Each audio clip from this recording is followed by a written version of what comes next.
Calendar meeting. I will now take attendance. Steve Stowe here.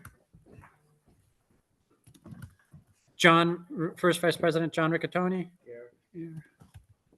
Recording in progress. Second Vice President Elizabeth Chan. Here. Treasurer Meifang Chen. Here. Wenming Chen. Here. Yanqing. Yanqing I'm Chen, are you here. there? Yes, I'm here. Hey, Yanqing. Hi. Fabiola.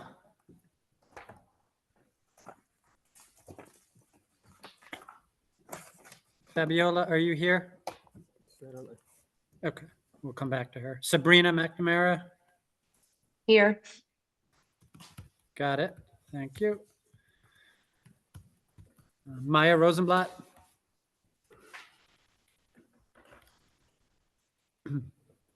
Maya Rosenblatt. Okay, we'll come back to Maya. Tamara Stern. Here. Thank you. Kevin Zhao. Yeah. And Ryan Lee, our student member. Ryan, are you there? Ryan Lee.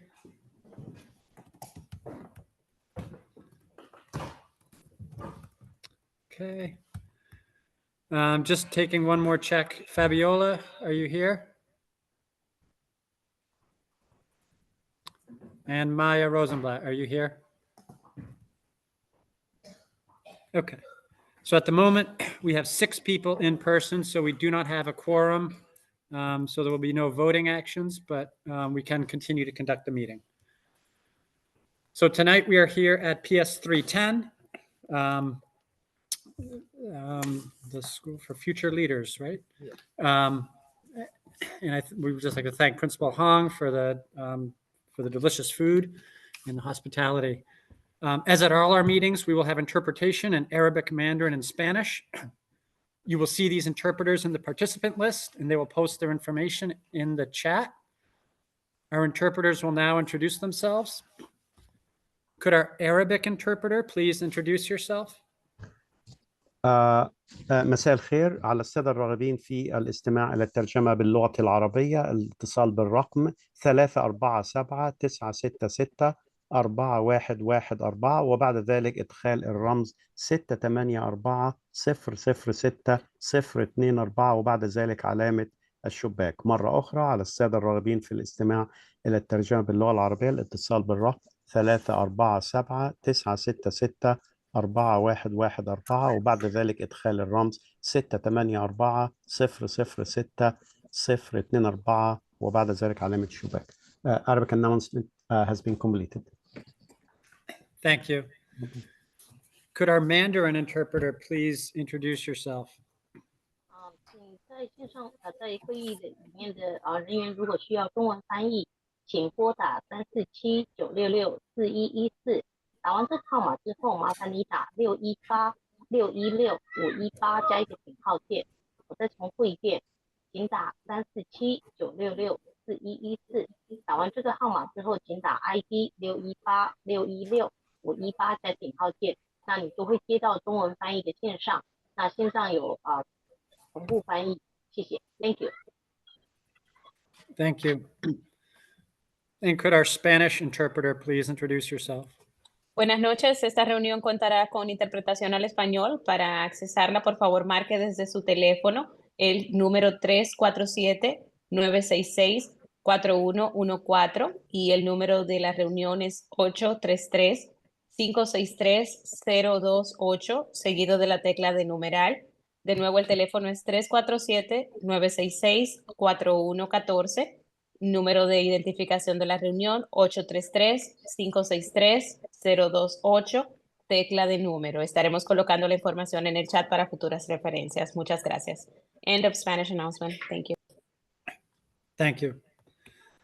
Just a reminder for any speakers during the meeting, because we have simultaneous interpretation, please try to speak slower than usual to allow the interpreters to keep up. We will now go over the agenda for tonight's meeting. We'll have our first public speaking session.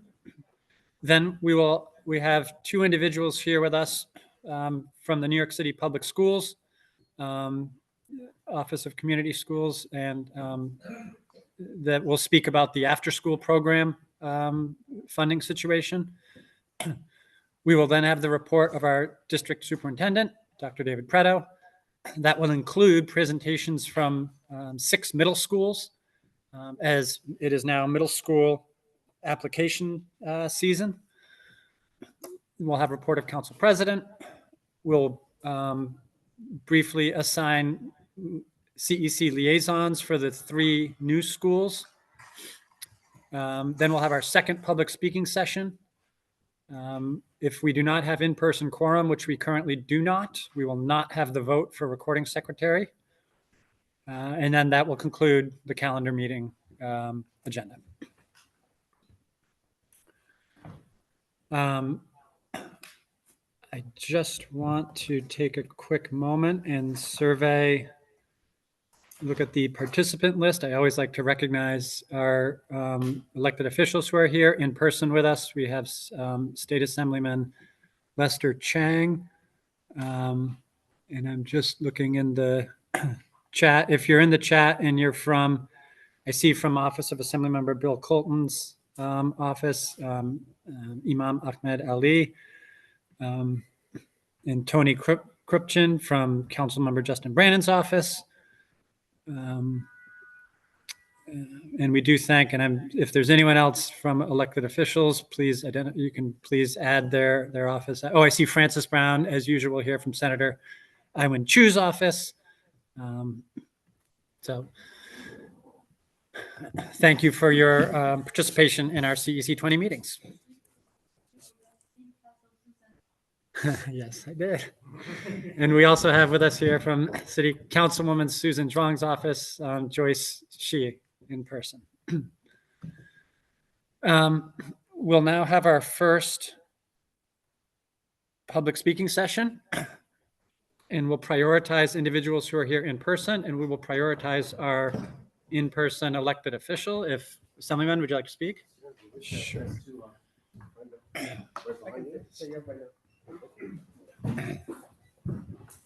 This announcement here.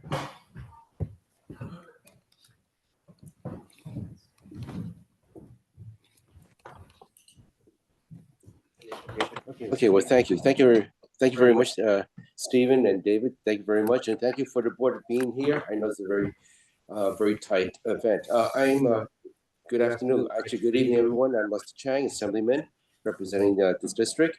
2 announcements here. First thing is in my office this Saturday, October 19th, we'll be having FDNY Fire Department. We're holding a safety public event talking about evacuations plans and some giveaways at my office. And Halloween in front of my office at the 6904. We're probably going to block off the streets for Halloween events. Just right after the school closing, we'll having vendors out there to do giveaways as well, and holding possibly some concerts on that. So that's all I have right now, and I will look forward after this meeting about the after school program. I'd like to see some follow up. But thank you very much. Thank you, everyone. Thank you, Assemblyman Chang. So for in-person speaking, do we have anyone signed up on the sheet? Is the sheet down on the stage? Yeah, Okay. but for now we have Stephen Mahoney online who I think is in person. Steve in person. Oh, hey, Steve. Yeah. What's Joyce, you're first up? For in-person, yeah. I still do. Yeah. Anyway, go ahead, Joyce. You're good. You're good. Go ahead. Hi, my name is Joyce. I'm present for City Council Susan Zhuang's office. Right now we have update last month we got some Resource Aid capital funding. So this week we follow up with the SDA, so we got some process update. So we have some school in the school, some school is design complete. Now after design complete, they will move to construction. So we will follow up every 3 months, make sure our budget when we're funding that, we make sure our process is in a good order. So after that, we also have activity from the event about October 15. We have flu shot in our office. So everyone haven't gotten a flu shot, you can come to our office. It's free, and it's on October 15. Start at 1 p.m. Guys? So if What is going on? what is going on? Joyce is presenting. Okay, we'll give you good information, good news. And if you have any concern, you can reach out our office. We're always helpful. Thank you. Thank you, Joyce. Is there next? Yeah, no, we don't have Francis and Stephen. There's no, and there's, Steve's in person and Francis. we can hit it, we'll hit them both, but, so we'll go next public speaker, Stephen Mahoney, who's here in person.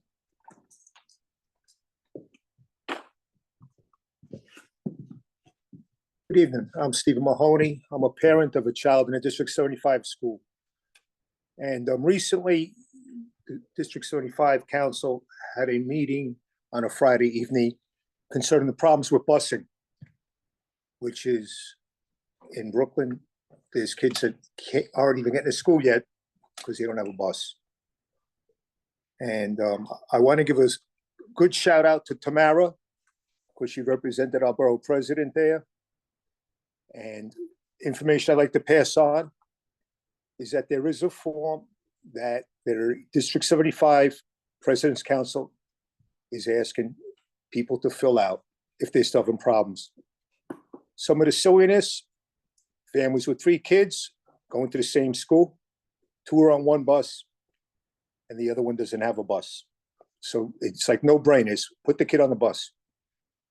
It was brought to my attention that the student OmniPass may not be available for these children, such as my son, because the rationale is they have bus service. What about after-school programs, weekends? So I'm working with the principal at my son's school. I requested one, and we'll see what transpires with that. And that's, I think they could use it 4 times a day. It's supposed to be 24 hours a day.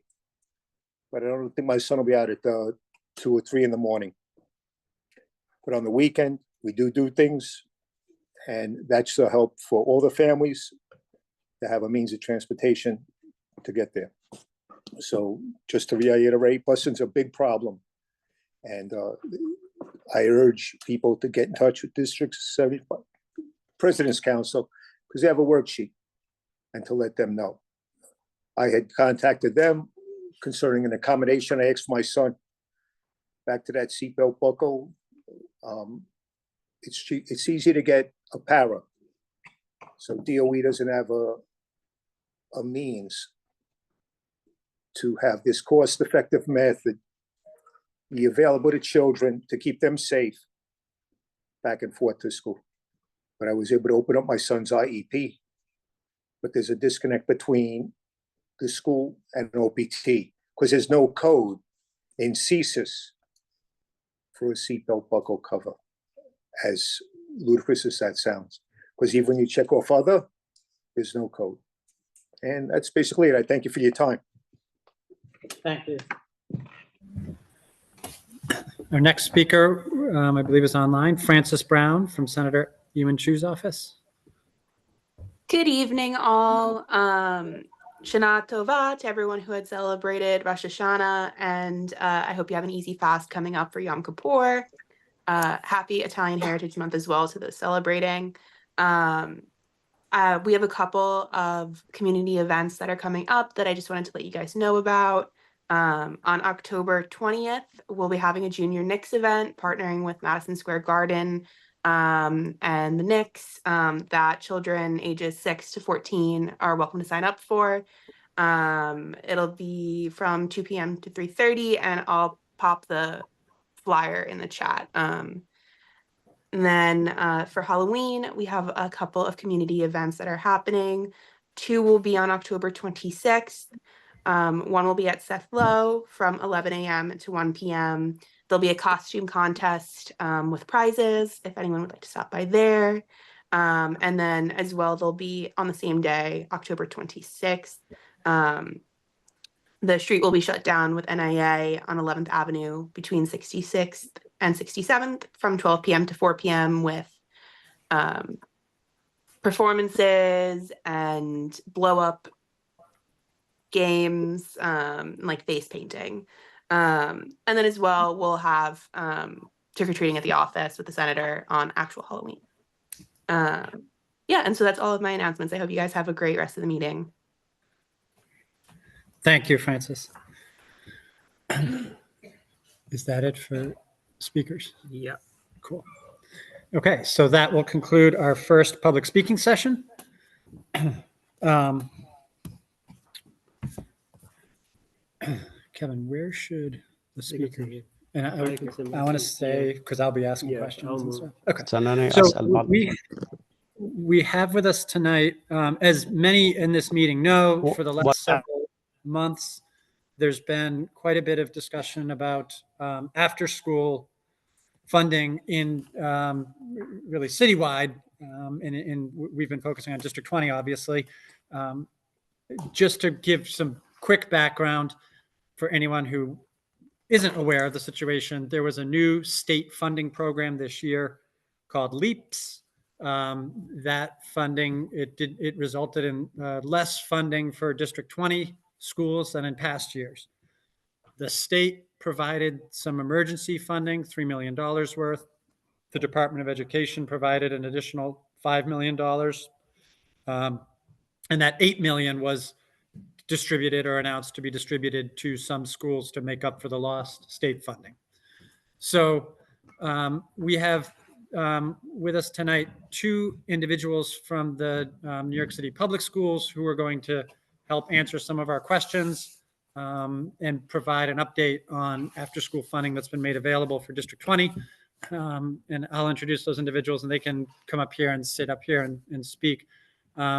First, we have Flavia Puello Perdomo, the Chief of Schools for Community Supports and Wellness in the Division of School Leadership. And then I think George Patterson also here, the Senior Executive Director of the Office of Community Schools. So Flavia and or George, whoever wants to come up is fine. And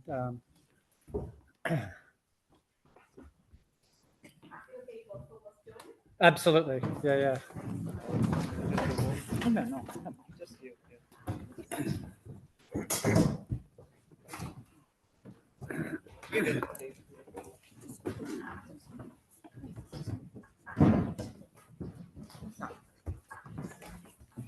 Hey, good. How are you? Nice to meet you. Thank you for having us. Of course.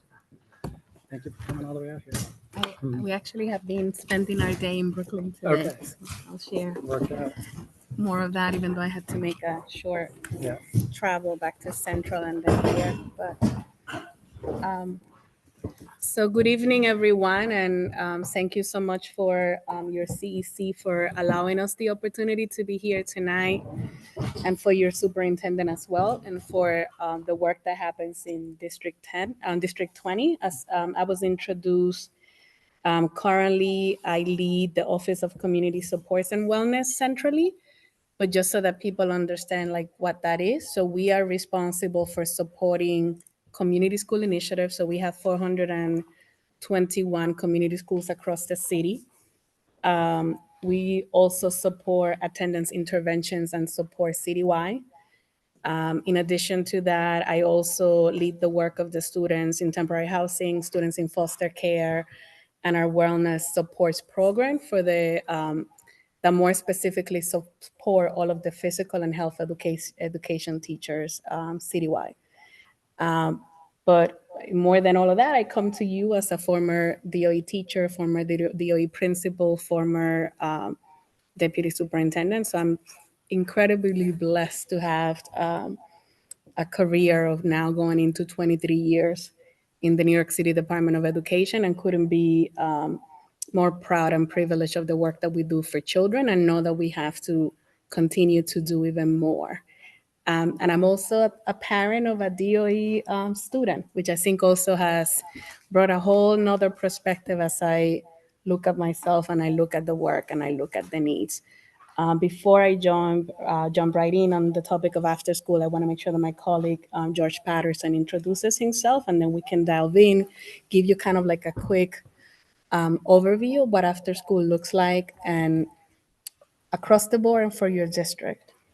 Yeah, first of all, good evening. It's an absolute pleasure to be here, and thank you for the invite, Superintendent.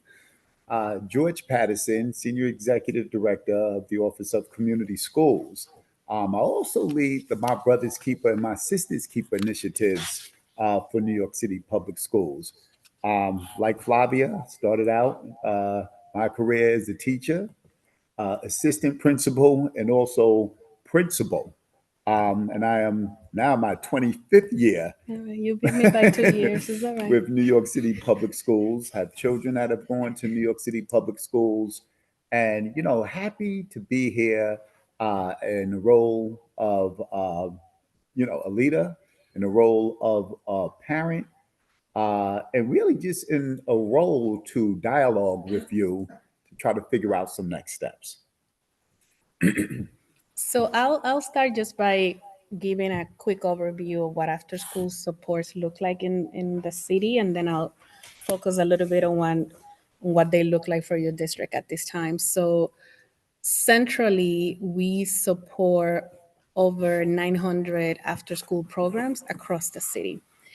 And the vast majority of supports for after school come through our partnership with DYCD, the Department of Youth and Support Services, because they pretty much run a lot of our after school programs across the city with CBO partnership and work. So that's like a huge amount of our after school infrastructure for the entire public school. Then there is a portion of the school, more specifically, that we support through community schools. That part of the funding that a community school gets is intended to support extended learning, which in this instance is after school.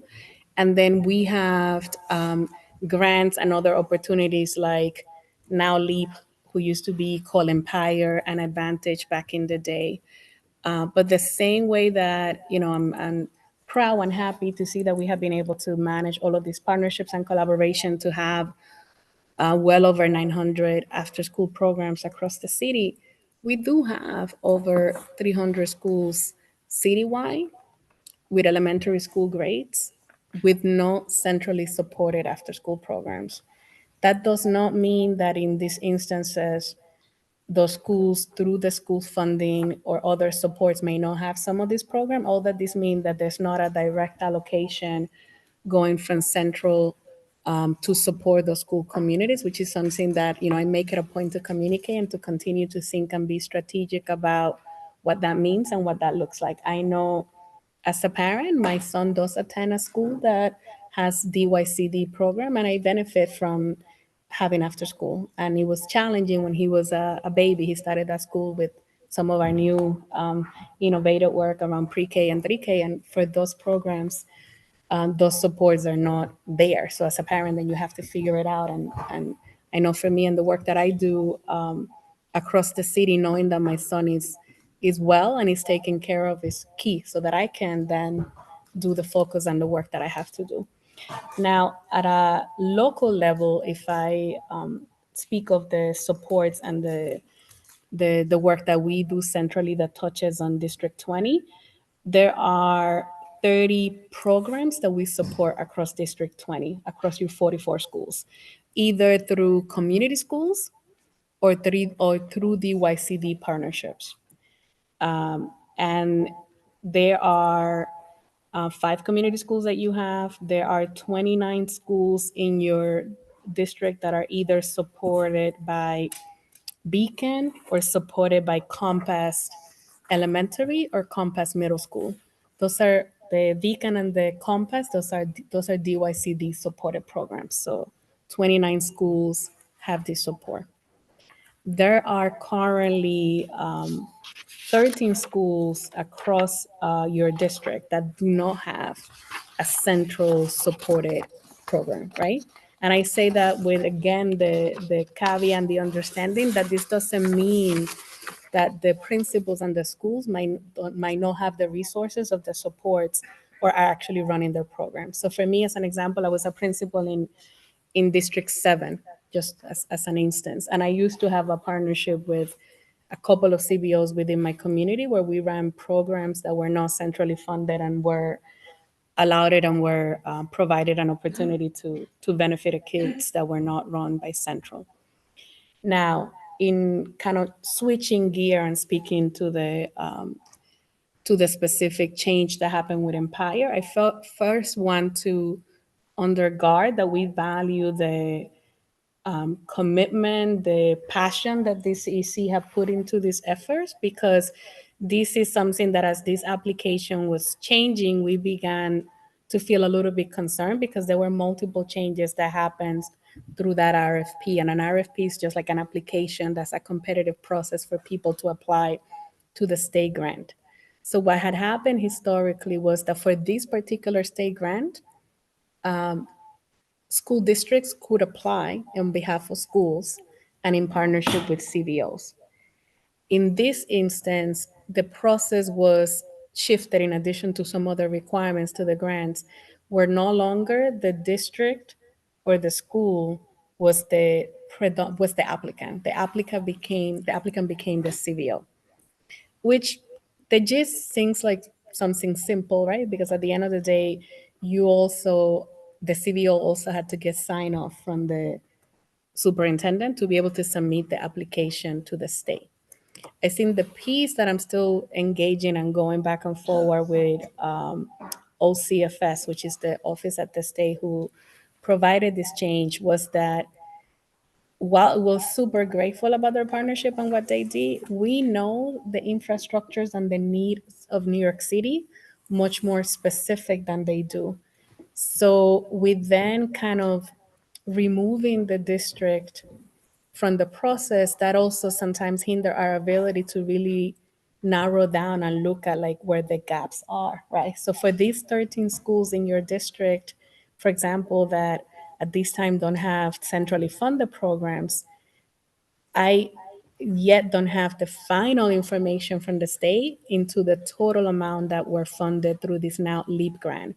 We do know that at least 2 of the ones that were centrally funded in the past, which I believe were one 20K 503 and 20K 506, as per the information that I think your superintendent received from the CBOs, appear to have received the grant, which left one additional centrally funded school that was not receiving the funding. And I think also to contextualize, while we are super great that the state provided the 3 million, that the city was able to add in some additional funding, until we get the very final list from the office, from OCFS, we wouldn't even be able to contextualize what the full gaps are citywide, because Empire funded for the whole city around $19 million for citywide programs. That was for Empire. Advantage, which was another after-school program that happened through the state, funded a little over $60 million, right? Some of those programs that we ran centrally, we had a better sense of who was receiving it and how much there were.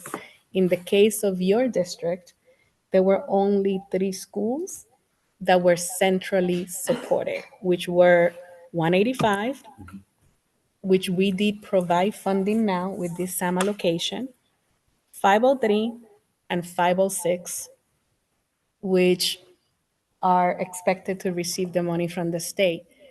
But I think even with their good effort, the $3 million may not fix a multi-million-dollar problem until we get their total and final information about exactly who do they fund even outside of the schools. Because there could be a school that maybe is not even on your radar yet that may have received funding, but that may not be one of these 13 schools that we know that have gaps. So how do we allocate the funding centrally when we're looking at a at a bigger problem that we have 300 and plus schools that don't have citywide after school centrally funded.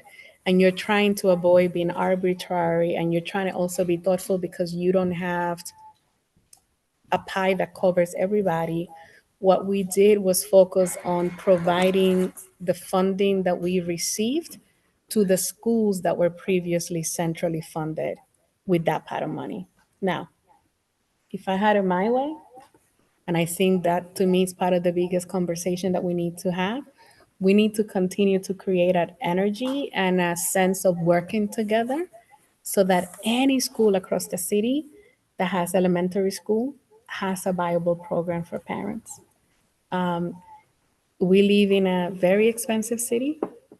So not everybody has the same ability, access, and opportunity to afford paying for after-school programs independently, right? We also want to make sure that children and families stay connected to the schools in their community. And we also want to ensure that people that are working and don't have the means don't end up having to miss, their job or have complications reaching their kids at the end of the day because of the lack of after-school support. So I think we're here to listen, to partner. I think that while the specific request and the discussion was about Empire and LEAP and the changes, I think the conversation needs to be more broader, because I also want to make sure that across the board, the school community, the CEC has a full understanding of the support that we offer through our program. I mean, today was great to have your district point at the meeting. We did. I was saying I was in Brooklyn the whole day. We had a convening of points across each of the 45 districts in the city in a school in District 16, just talking about how we look at better ways of integrating support and what do a school community has that another one doesn't have, and how do we get school communities to partners to share and continue to look at any and every gap that exists so that all children have an opportunity to succeed and thrive in their communities. That's where we are. Great. Thank you. No, that's really helpful and very well explained, and I appreciate your, of course, again, being here. And I know you care a lot about this work and the programs that you. I care and I live through it. Like I said, Yeah. like I would be a mess if I didn't have Right. after school support for my own child, right? Because it would be difficult just to maneuver everything that they do. But I also, beyond that, know that with everything that's going on in our cities, in our communities, the safest place for children to be is in school. And when I think about it, like even with my own son, he's alien, he's in fourth grade, 9 years old, going to be 10, but he acts like he's 15. So if you have any advice for me, I'll see you after the meeting. But there's no place that I think about us outside of my own sibling, my brother, where like I walk away and I leave my son every day and I just trust that he's going to be okay. And I started doing that when he was a baby, right? Like with 3K pre-K. So this work means a lot for me. And that's the reason why I'm here showing up and make sure that you guys know that we're here to partner with you. And if we, can continue the advocacy and the work and continue to think about what exists, how do we look at gaps, and how do we continue to strengthen support, I'm here. Thank you. And I'm fully committed. So I need to understand just some clarification questions. Yes. You were talking about the programs that are centrally funded. And I just want to make sure I get the math right. I think you said at the beginning, there's 30 programs in District 20 across 44 schools that are community schools or DYCD. So 30, does that mean 30 that are funded for after school through those 30 sources? 30 that are funded for after school through those sources. Okay. And Yeah. then there's 29 that are funded through Beacon or Compass, I think you said. 29 that are funded through either Beacon or Compass, and there's some overlap. So we do have some community schools that, in addition to being community schools, Okay. have Beacon programs. And Okay. part of that is because all of these things didn't start it together. So in all times, it wasn't that it was absolutely prioritized. Like if this school has this school doesn't get this. And I'm not saying that because one school doesn't have one, Yeah. it shouldn't necessarily not receive the other because every community is unique. But I think part of what, and I brought the connection to OCFS, part of what's important for any organization that we're partnering and working with and the state is to have a better understanding on what is our infrastructure. So that way, when we're adding, the first thing is to look at where the gaps are so Mhm. that we don't continue to create gaps, right? And I know, for example, like right now for us, for all the beacons and compass programs, a lot of what we're trying to do is as we move forward and as we think creatively, how do we look at the current contracts that exist? Because in some instances for DYCD, there's some programs that are specific to middle school because of the way the contracts are run Mhm. and the RFPs were created. So for me, part of the conversation is now that DYCD is looking at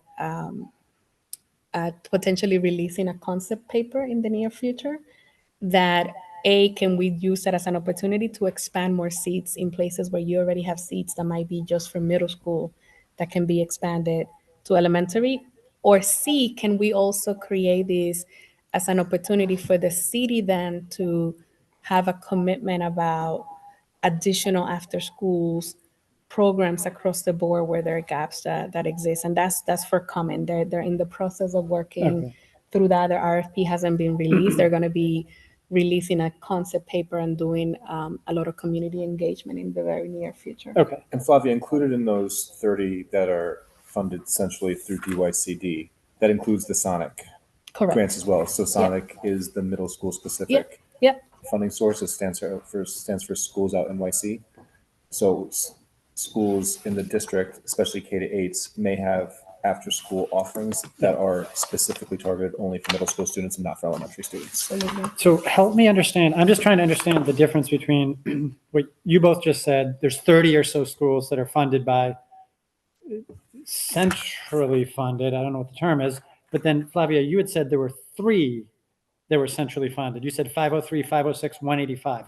What am I missing between those two? The 3 specific that I mentioned were the 3 where we, the Office of Community Schools, in prior years applied for Empire, and that Empire funded. Okay. So centrally, there were only 3 schools that the Office of Community Schools applied on behalf of District 20 to receive Empire grant. Okay. This doesn't mean that they could have not been others, whether if it was Empire or whether if it was Advantage, where the CBO applied directly or where the district may have applied, but centrally, we, the Office of Community Schools, apply on behalf of your district for 3 schools.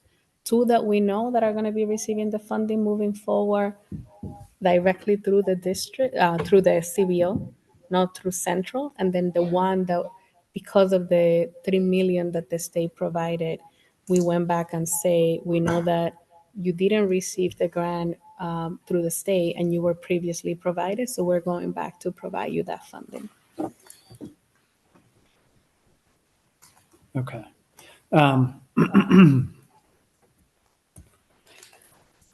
Gotcha. And then, and I understand you were talking about the process you used to distribute the $8 million.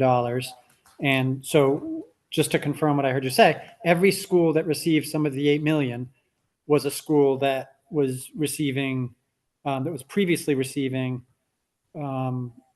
Empire centrally. Okay. Who now, based on the assessment and feedback that we received from each of the superintendents, was not being granted the LEAP grant. Yeah. And Okay. we focus on the centrally funded school because simply like the total amount wasn't potentially enough to cover everything. And Yeah. I'm still, as I share, at the minute that I get the final confirmation from the state, I will make sure that I, share it with your superintendent, and I'm happy to share it with you Okay. because they haven't made it, like the individual CBOs know if Right. they were moved forward in the RFP, Right. but the state hasn't publicly released a succinct list for all of the schools in New York, all of the CBOs in New York City Right. that receive this money, and as a result, all of the potential schools that are going to be funded. What was the total amount? And I understand the distinction you just made. You said Empire centrally funded. And then there's also, I assume, Empire not centrally funded, right? Correct. So for Empire centrally funded, what was the total? So $8 million, 8.3 million. Did that cover all of those programs across the city? So historically, we had 67 schools across the city Mhm. centrally funded, and we know that 54 of those schools did not receive Leaps. LEAPs. Mhm. Did not. Do you know the dollar amount? So the 67 that were centrally funded previously, do you know the dollar amount? About 10 million. 10 over, million. Over 10 million. Okay, so we've got 8 million, so it's shy a little 2 million roughly. But we know, and that's why we have to like see the numbers and see the math, that by just me looking at the state website, that Empire across the city, the total budget was, whether central or not, was 18.9 million. And Advantage was 16.3. 18.9, sorry. 18.9 millions. And sorry, what was Advantage? 16.3. Okay. It may be the case that when we see the final numbers from the state, we might come up with, they might end up with a very similar number or even higher. We just don't know exactly what full methodology outside of the traditional competitive grant process was utilized to really look at needs from the ground. Meaning like they don't know which schools in the city had existing programs versus the one that didn't, and vice versa. So the program was just driven by CBOs apply. It's a competitive process. The CBOs that score the highest are going to be the ones that are granted. So it's not like it is an unfair process, but at the same time, it doesn't always take a full understanding of the reality of what exists and what the gaps are. Yeah, it's certainly complicated, and I appreciate this conversation very much because it is not simple. So have you, and I think you mentioned in your earlier comments that you've been trying to get some clarity, I think, from OCFS. So you've been making the point you just made, which is something got lost here, right? Something got missed in the new program, the new RFP, and were resulting in these gaps. Yeah, I think it's like good intention sometimes is not always met with the best possible outcome. Right. So their intention was, we really want to put these dollars and these supports in the hands of the community. Right. That's like their objective that they had. And as a result of that, we are going to move the process so that this is a community process driven by the CBO, rather than centralizing a process through like central offices managing who applies and who gets that, right? So that was what I understood based on the conversations that I had with them. Have they been in regular contact with you? Because it's been very hard to get information from them. I emailed them probably 2 to 3 times, 2 to 3 times a week, and they are responsive, and they have shared, which I'm happy to share with. Thank you. Yeah. With you and your superintendent, like additional ways that we can also look for subsidizing after school programs. So there's supports that exist through ACS, and there's other subsidies that are like at an individual family level that I can certainly share, that are other means to support families who are experiencing challenges and maximizing that. And right now, as a city, there's still like gaps and some opportunities there that people can take that are not always being leveraged. What I haven't been able to get yet, and I'm hoping that we receive that as soon as possible, is just, I think the ask from my end is simple. I just want a final list from the state of all of the CBOs that receive this money and all of the schools that are linked with those CBOs to then get support. Yeah. And for me, it serves multiple purposes, right? One is that it allows us to, again, make sure that we can look at the fullness of supports that exist within the city.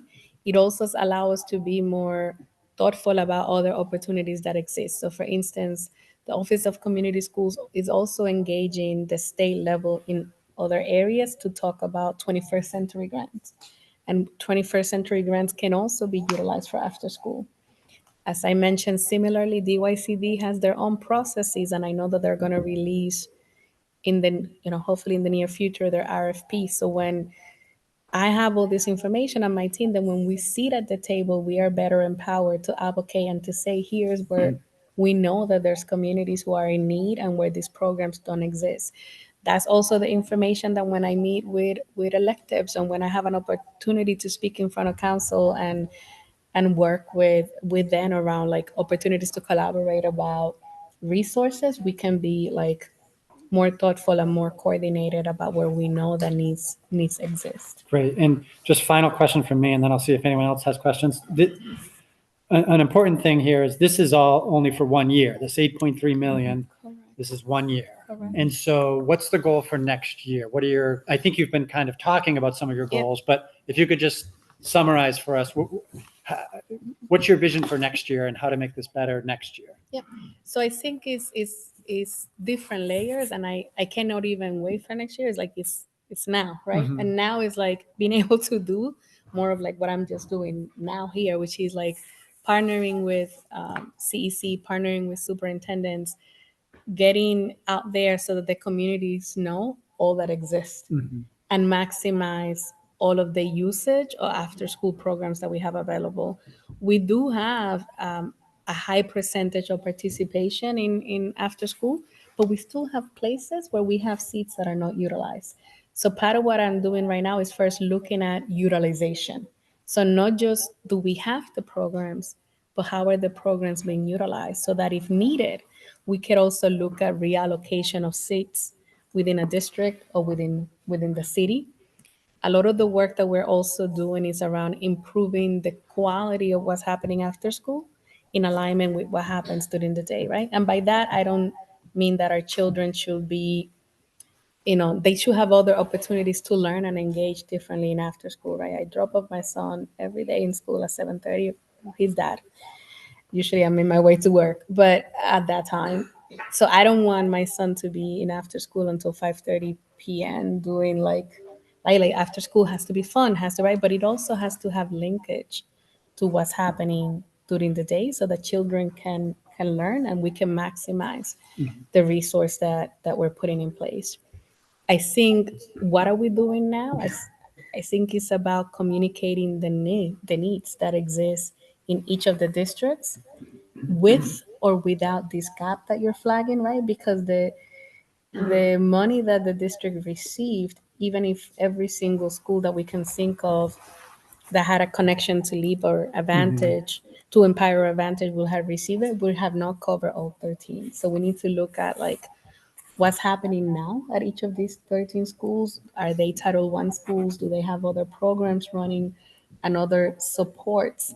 Are they near or are they in the same building with a school that has a centrally paid for after school program? As a result of that, we can do a better job within a campus partnering and maximizing the seats.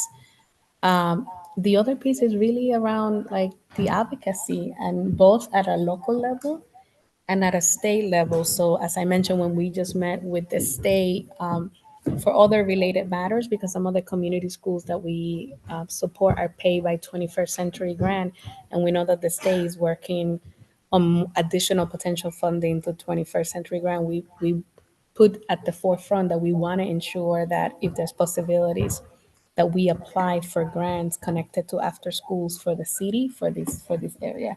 So I think it's both looking at grants, but understanding that grants, even the ones that got LEAP, they have an expiration day. And I think we have to do a better job for any kind of grant, whether it is a 1 year, 2 years, 3 years, to create some level of sustainability.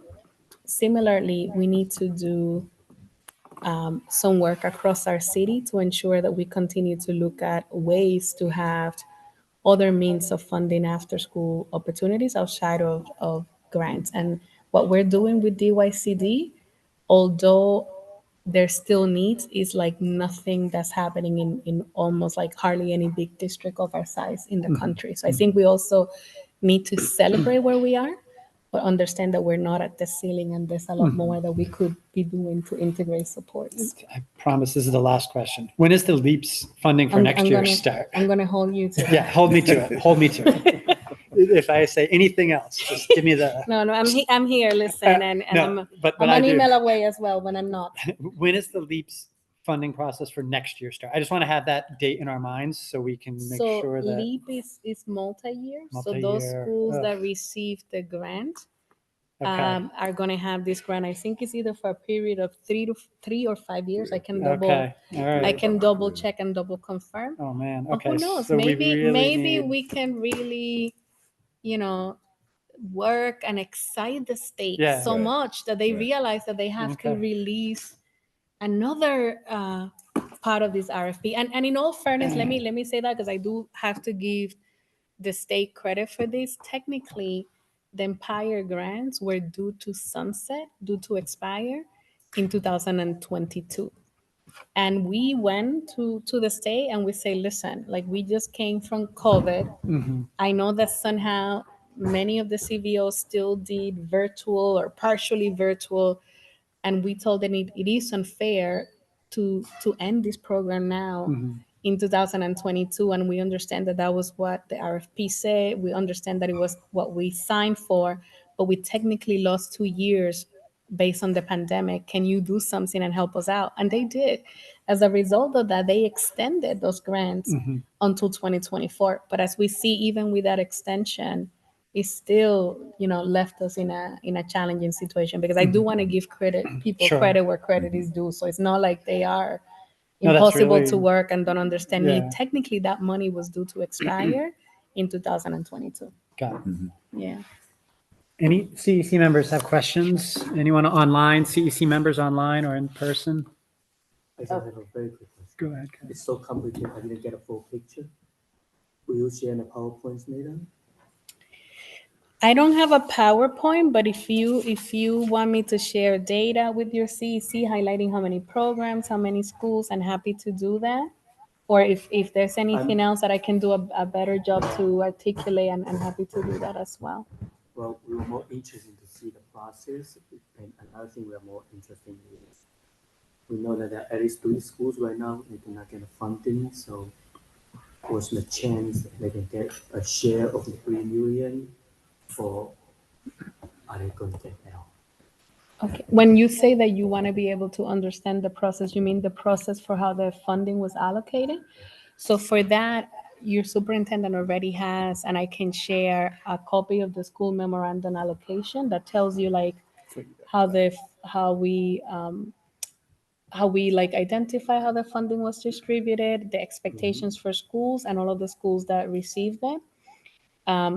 I wish I could say that, I had a bigger pot of money at this point to add to more schools after school, to add to all 13 of the schools of your district. I do not, but I am, willing and committed to work with your superintendent, to work with your CEC president to better understand both these 3 schools that you are describing, in addition to the total 13, because I will then feel, the other 10 might get upset with me somehow. Something is figured out for 2 or 3 and not for the others. So I'm happy, and we can certainly continue that discussion. Yes. Thank you. My question is, I'm sorry, yes, so the process we are describing now is more for the LEAP program. So for the particular $3 million additional funding, do we have the same process or is it a different process? It's different. So LEAP is a competitive grant and it's managed by the state, and they apply this like 1 or 2 rounds of that application. There's rubrics. There's a whole very like I'll call it rigid, for lack of a better word, process for how then they do their allocation based on that. In terms of the $3 million that we received from the state, what we did was look at the schools that were funded before centrally, which were 67 of them, then look at the 54 that didn't receive any funding, looked at how much funding the schools had received in FY and school year 2023-2024, which we call FY 24 for funding, fiscal year 24 for funding purposes. And then we allocated funding based on that, because that funding was based on the state formula for how to look at the poor student rate to create a viable program. Okay, Thank you. thank you. What is your answer to parents that believe your funding, it like penalizes working middle class and lower middle class districts? When you say my funding, Or like the way you allocate the funds, like it does, because you're, like, it seems like a whole bunch of schools in District 20 lost their funding. So they're just wondering, is it because it's becoming a working middle class no, district? 50. So in regards to Empire, from Empire to LEAP, 54 schools across the city centrally, in addition to other schools, lost funding. So across the board, centrally, most of the schools that were supporting that program were either in Brooklyn and in the Bronx. We had 67 that we in the past have been able to apply and get the funding granted, and only 13 out of the 57 that we know, out of the 67 that we know of at this time, received the funding. But it was really based on the scoring criteria and the way that they evaluated the CBO. Not to mention that the other thing that the state shared was that they had a lot more applicants than what they had had. So it's like the same pie, but now let's say, for example, if in the past they had 100 CBOs that apply, and right now that they have 250, unless they are tripling the amount of money that they have, it's the same, relatively a similar amount of money.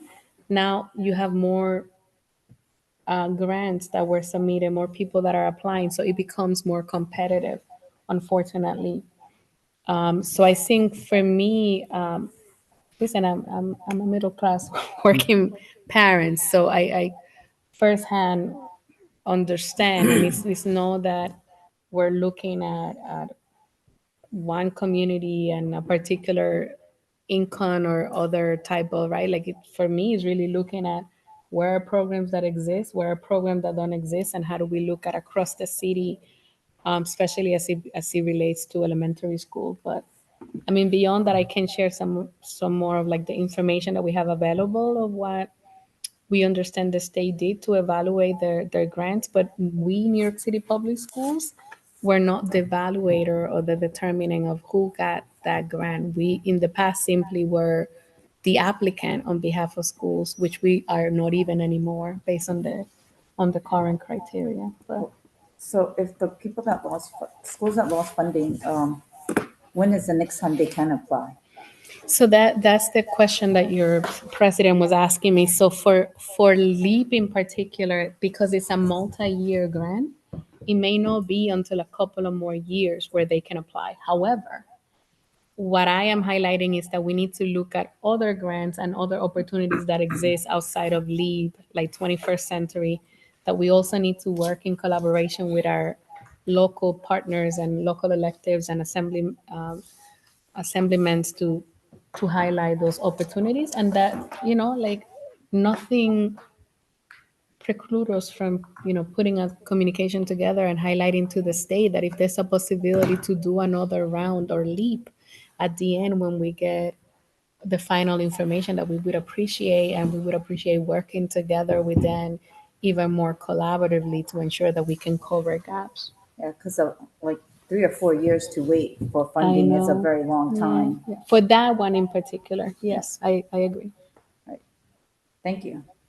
My pleasure. I just noticed that you mentioned that 54 schools lost funding, only 13 received funding.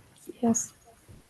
So all the funding going to the 13 schools that used to go to 67 schools? I'm so sorry. Can No, you? the 13 schools citywide that got allocated funding from the LEAPS grant.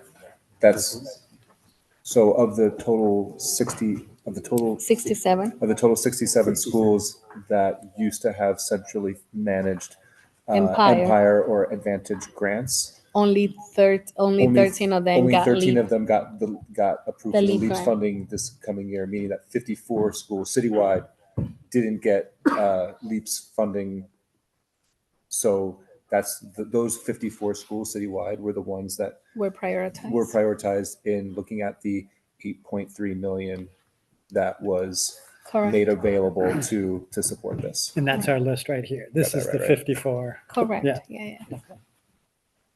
Last, Did that address the you got that address the question, right? I still have a question, but it's okay. Oh, I'll ask. you sure? Okay. thanks. Anyone online, any CEC members online? I have a question. Go ahead, John. In regards to the 3 million, how did they determine that 28 schools in the Bronx will receive the funding? It was the same way. So we just looked at originally the 67 schools that were funded. So for the 67 schools that were funded, 13 of them got the LEAP grant that were previously funded with Empire. 54 didn't get it. So we went back to the same pot of schools that we supported in the prior year. And who So sat no on new that schools directory? were added. Huh? Who sat on the directory for that? How many people sat on the directory to do that? On when you mean how many people originally determine Yeah. which schools will be working with LEAP or Empire? Yes. So I mean, I inherited the LEAP and grant from multiple years ago. So that was back in, I think, 2016 when we applied. So my understanding from back then that the schools that were applied were schools where there were needs across the city where they didn't have after school programming. Okay. Does that address your question? Yep. And then for District 21, they received 4 grants from the $3 million, and we only received 1 for District 20. Is there a reason why? So for District 20, there were 3 schools that were centrally funded for Empire. 3 schools. 20K 185, 20K 503, and 20K 506. You did receive money from the state for 503 and 506, meaning that those schools were awarded LEAP grants with a CBO. They were not awarded from Central, from the SAM, but they got awarded through LEAP from the Office of the OCFS. And then what we did is we looked at them, so which schools remain? That was 185. So you did get money for 3. Okay, because when I got the printout, 503 and 506 wasn't listed on that printout. It was only 185. They're not listed in the printout because the printout only went to the one school who didn't get the state money. So 105, 185 got the money for the 1 year from the city. 503 and 506 got the multi-year money from the state, From LEAPs. from LEAPs. So it's like 2 different pots of money. That's why it wasn't listed in the same And document. the DOE is the one that put in 503 and 506? No. The- 503. So the CBO applied and the superintendent sign off on those schools being able to apply so that then they can go to the state for their application. All the schools, all the CBOs that applied for the LEAPS grant in this cycle that we're talking about, including 503, 506, 185, 104, all the programs, we signed off on all of those as part of their application so they could apply for the grant. That didn't have any bearing on whether or not they got approved by the state and got the money. 503 and 506, Center for Family Life is the CBO that provides the after-school funding at that school. They got the LEAPS grant, so they didn't have an issue because they got awarded the funding. That is like the 185 did same. not. Yeah, it's similar to like when I say that there's 30 programs that we support and we give funding. That's not in the SAM because the SAM is only addressing one very specific bucket of extended learning support. So the SAM wouldn't reflect the money that we provide for the 5 community schools, and the SAM wouldn't reflect the money that DYCD covers to support Sonic, to support Beacon, and to support Compass after school programs because they're like different bucket of funding. So as of right now, do you know if PS 104 will be getting funded? As of right now, funding for LEAP or funding for the SAM?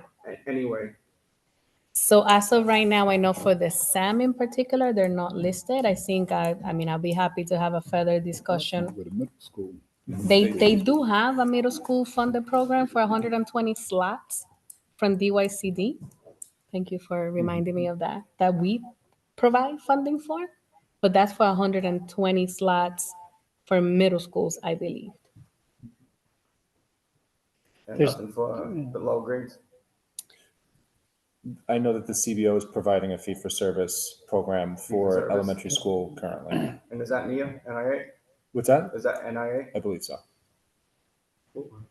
Yeah. Thanks, guys. And additionally, and this is something that is, I won't go on a long time about, but the schools also look at gaps that exist after they look at the after-school programming that's provided by CBOs, and then they start their own programs to help support academic needs, enrichment needs, and support families who may not have gotten into the program or want extra things, including 104. So that's one thing that the principal at 104 is doing currently right now, and has surveyed families and students in order to design that after-school program to run at the school with school staff and other CBOs on limited basis. Cool, thanks. Thank you. I think we'll wrap it up there. This was a great meeting. We're really pleased to have made your connection, and we'll definitely be I in had a touch. question.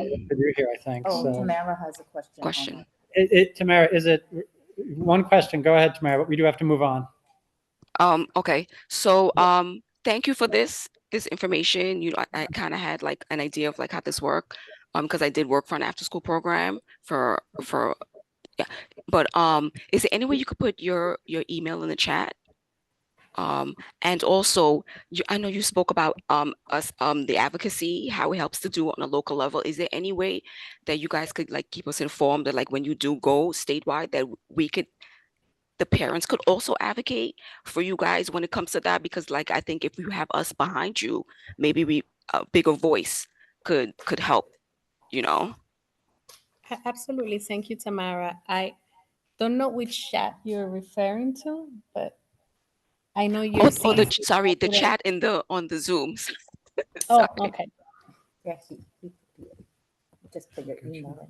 Yeah, I'll drop their emails in the chat. Yeah. And you have my email, you have George's emails, and we can put you in contact. And absolutely, I would love to partner with you and other parents who want to invest in supporting this, who want to coordinate and supporting this effort. Yes. Cool.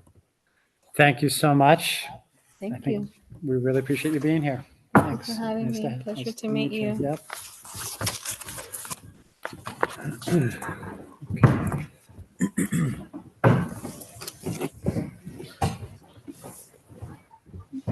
Thank you.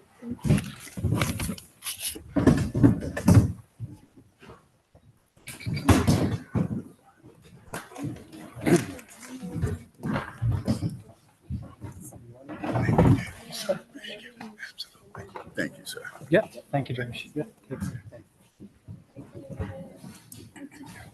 Bye, my pleasure.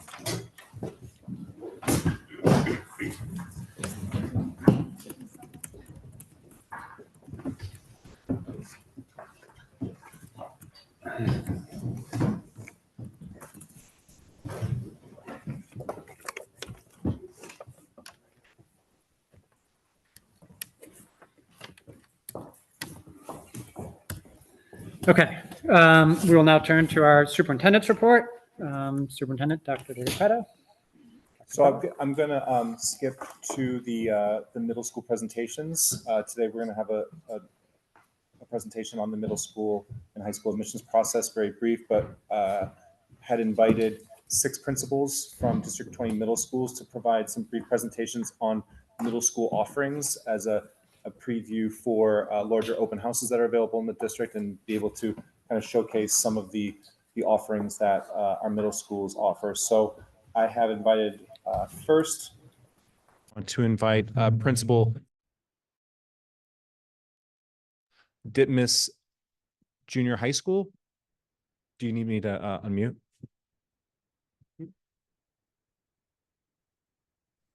Can you guys hear me? Yeah. Okay, good. Good evening, everybody. Thank you for inviting me to the CEC meeting. I'm Maria Elena Santiago, the principal of Ditmas IA62. I'm in the heart of Kensington, Brooklyn. Our school creates a community of togetherness and academic success. Our vision is to cultivate a diverse community that is inclusive of multicultural environment and fosters parent communication and strong family ties. Our mission is very simple. Our school's pride is the academic achievements of our students. Our motivation for working hard is their success, and lighting up the path for the future is in their hands. Our building consists of 6th, 7th, and 8th grade academies. Throughout the course of the students' 3 years at Ditmas, they will be introduced and then knowledgeable in the arts. The art classes provided are band, art, and dance.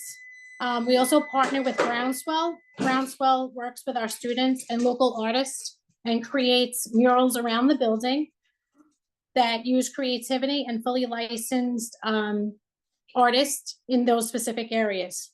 In addition, we offer French and Spanish to our students. Our language teachers immerse students in the basic knowledge of language and culture. Ditmas does have a screened superintendent class and now a screened honors class in the 6th grade. The superintendent program includes students who are above grade level in reading and math. The students in this program will follow the way to take the regions areas. The students in this program will follow the pathway to take the Regents exam in the areas of algebra and language. It's at Ditmas using standards-based grade level curriculum. Also consists of ICT, that's 12 to 1-to-1 a year. Our English as second language students and classes are complete with core classes and supports that are necessary to acquire the English language. Our current curricula include interliterature, Envision Math, Amplify Passports. Included in our passports and social studies curriculum are the Civics for All, taught by our social studies teachers, as well as the soapbox. And we also participate in the participatory budget with our students. Ditmas also was chosen recently, our students were chosen to speak at the Mayor's Roundtable. Ditmas is also known for its SEP, its software engineer program, where students are given the opportunity to work with the most advanced forms of new technology. Ditmas prides itself in our media capabilities. Our students create, edit, and interview others on news within the building and in the community and globally. Our Bulldogs create a collaborative environment where all students think critically and creatively. Our PBIS program and Virtues of the Month are activities where students are guided to help others and think before they act. The program is designed to teach our students that everyone matters, everyone has a voice, everyone is different, which is what makes Ditmas such an amazing building. Our inclusive environment is free of judgment and full of warm-hearted students, staff, and support, where students feel welcome every single day. Ditmas is proud to be part of the New York Roadrunners, the program that encourages health, fitness, and community. Our students are involved in practice at Ditmas and join runs throughout the city. Our after-school programs are offered throughout the year. We have Title III and Title I programs that offer academic help from Ditmas teachers for extra support and prepare students for the NYSESLAT, ELA, and math exams.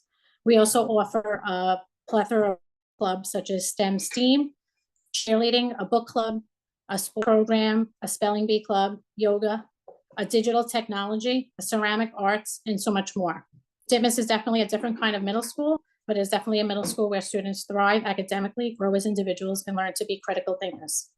So thank you.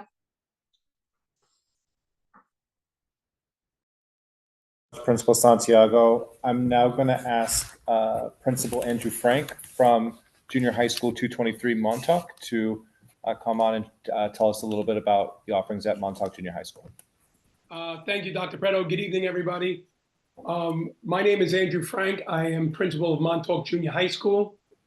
Just before I get started, we'll be hosting an in-person open house on Tuesday, November 19th at 5:30 p.m. to 7 p.m. Montauk Junior High School is located at 4200 16th Avenue in the Borough Park section of Brooklyn. We are a relatively small school compared to our District 20, my District 20 schools. My other District 20 colleagues were approximately 650 students. The academic offerings we have at Montauk Junior High School, we have a superintendent's program that students must apply for. This puts students on an academic track to take the Algebra 1 Regents, Biology Regents, US History, and the language other than English competency exam. We offer Mandarin at Montauk. We also offer the Algebra 1 honors program, which you must also apply. Students in that program will take the Algebra 1 Regent and the language other than English competency exam, which again is Mandarin. One of the programs that we are very proud of at Montauk Junior High School is our AVID program. That's AVID. It's Advancement via Individual Determination. Students are chosen based on recommendation from their PS school, and when they get to Montauk Junior High School, their teachers. AVID is not a curriculum. AVID is a set of strategies to foster high engagement, self-advocacy, organization, and student agency. Students have an elective period, 4 to 5 periods a week, that accompanies this program. Students will also be immersed in college and career readiness, receive social emotional support, and growth mindset. Students in the AVID program will take the Algebra 1 and the Biology Regents. Special education, we have self-contained ICT and SETS programs at Montauk. All students are considered for our academic programming, regardless of IEP or ENL status. Through special programming, we create a fully inclusive environment and place students in their least restrictive environment and give all students equal access to our academic programs. We also have ARISTA this year. We applied for our charter, and we'll have the Academic Honor Society. Some after-school programs that we offer at no additional cost to the parents that start usually the first week in school and run to the last week of school. From 2:20 to 4:30 is the Montauk after-school programs. We offer specialized high school test prep, math, ELA, ENL, art portfolio, which allows our students to work with the wonderful art teachers to get prepared for the specialized high school. Green team, chess team, sham sports, homework assistants, crocheting, and New York Roadrunners. Our SBO is counseling in schools that meets Monday to Fridays, again, at no additional cost to parents. This provides academic and social emotional supports for our students. Again, we are a small school, approximately 650 students. Part of our SEL program, counselors meet students at the door each and every morning during entry and at the end of the day dismissal. Daily check-in with the students to gauge students' welfare. We have great support staff, 3 guidance counselors, 2 social workers, school psychologists, a SAPIS worker, and a family worker. Montauk Pride is an integral part of our school culture. Pride stands for prepared, respectful, involved, disciplined, and empathetic. This is a positive behavior intervention system, part of PBIS, which is PBIS. Students are rewarded with tickets to enter raffles or buy items from our school. Montauk offers monthly theme nights, cultural celebration nights, board game nights, pumpkin carving, cupcake decorating, paint night, family portrait night, and we also have teachers present on the curriculum and iReady presentations. At Montauk, we're very proud of another program we have, which the city couldn't figure out a cell phone policy, but at Montauk, we did. For the past 3 years, I know the CEC has seen this presentation once before. This is the Yonder Pouch, and for the past 3 years, we've been using this program that creates a positive culture and a distraction-free environment for the student. All students get this pouch when they come to school. They put their cell phone in it, okay? This pouch then locks, and the students carry this pouch with them all day long. So there's no separation anxiety from their cell phone. They get to carry these phones all day long. At the end of the day, on the way out of school, they hit this part of the pouch on a magnet. It's similar to a department store magnet, a security system. The pouch opens up, they take their phones out, they call their parents, and they go on their day. Thanks, Principal Frank. If you could just wrap up, we're at Yeah, time. I'm wrapping up. Last 2 things. Our cafeteria, we have halal food for our students as student choice. We have the B11 bus and the yellow school busing that's offered to our 6th grade students. That's it, and thank you for having me. Thanks so much. Have a great night. You too. Thanks so much, Principal Frank. The next school I'd like to invite up is MS 407 and Principal Stephen Lombardo. Thank you, Superintendent Preto. Thank you, President of the CEC, Stephen Stowe. I have a screen share, if that's okay. I just wanted to see if it could work. I don't know if anybody could see it, but if it's not, it doesn't look like it's working because, why would it? Of course. MS 407 is a new school that opened up here in District 20 in the Bay Ridge Diker Heights area to 6th grade students this past fall. We are located at 650 86th Street in right where the old Nathan site was. A couple of new unique opportunities that we offer that are kind of different from the traditional middle school model are small group enrichment programs that we call CREW programs, CREW. They meet 2 times a week. Students select their crew based on their interests. We put out a course catalog to our students at the beginning of the semester, and they work through a semester in a crew class and are allowed to switch crews in the middle of the school year to kind of offer that diverse, different types of experiences in different avenues and in different career pathways. Some of the course offerings that we have for the 2024 school year currently are 3D printing, gaming creations, graphic design, culture through food, stop motion, a medical program, our green team, sustainability team, and creative writing. So there's definitely a diverse cross section and opportunities for kids to really find their niche and find their interest, which is part of the vision of our school, where students are engaging in civic engagement and have the opportunity to become advocates for themselves and create a pathway for themselves upon graduation to high school. Another unique niche that we have in our program is our town hall. Town hall is a weekly gathering of our students. We use this time to build community, participate in civic engagement, and celebrate school spirit. Students explore focused topics and contribute to the community. And some of the town halls that we have focused on in this school year currently are a 9/11 Remembrance Day for Patriots Day, Childhood Cancer Awareness Month, Hispanic Heritage Month, a breast cancer awareness kickoff. And just today, we kicked off our Climate Action Sustainability Green Team. Coming up later this month, we have a Hispanic Heritage Cultural Month, where we're inviting our parents and our students together to acknowledge the Hispanic heritage for the end of Hispanic Heritage Month on October 15th. We also have a Stomp Out Bullying Day, October 23rd upcoming. And also, as we get into November, we will focus on Men's Health and Veterans Day. Other school spirit events that we've had working with our District 75 neighbors, 231K. We've also done, we've donated toys to the Children's Presbyterian Hospital. We wear pink on Wednesdays for breast cancer awareness.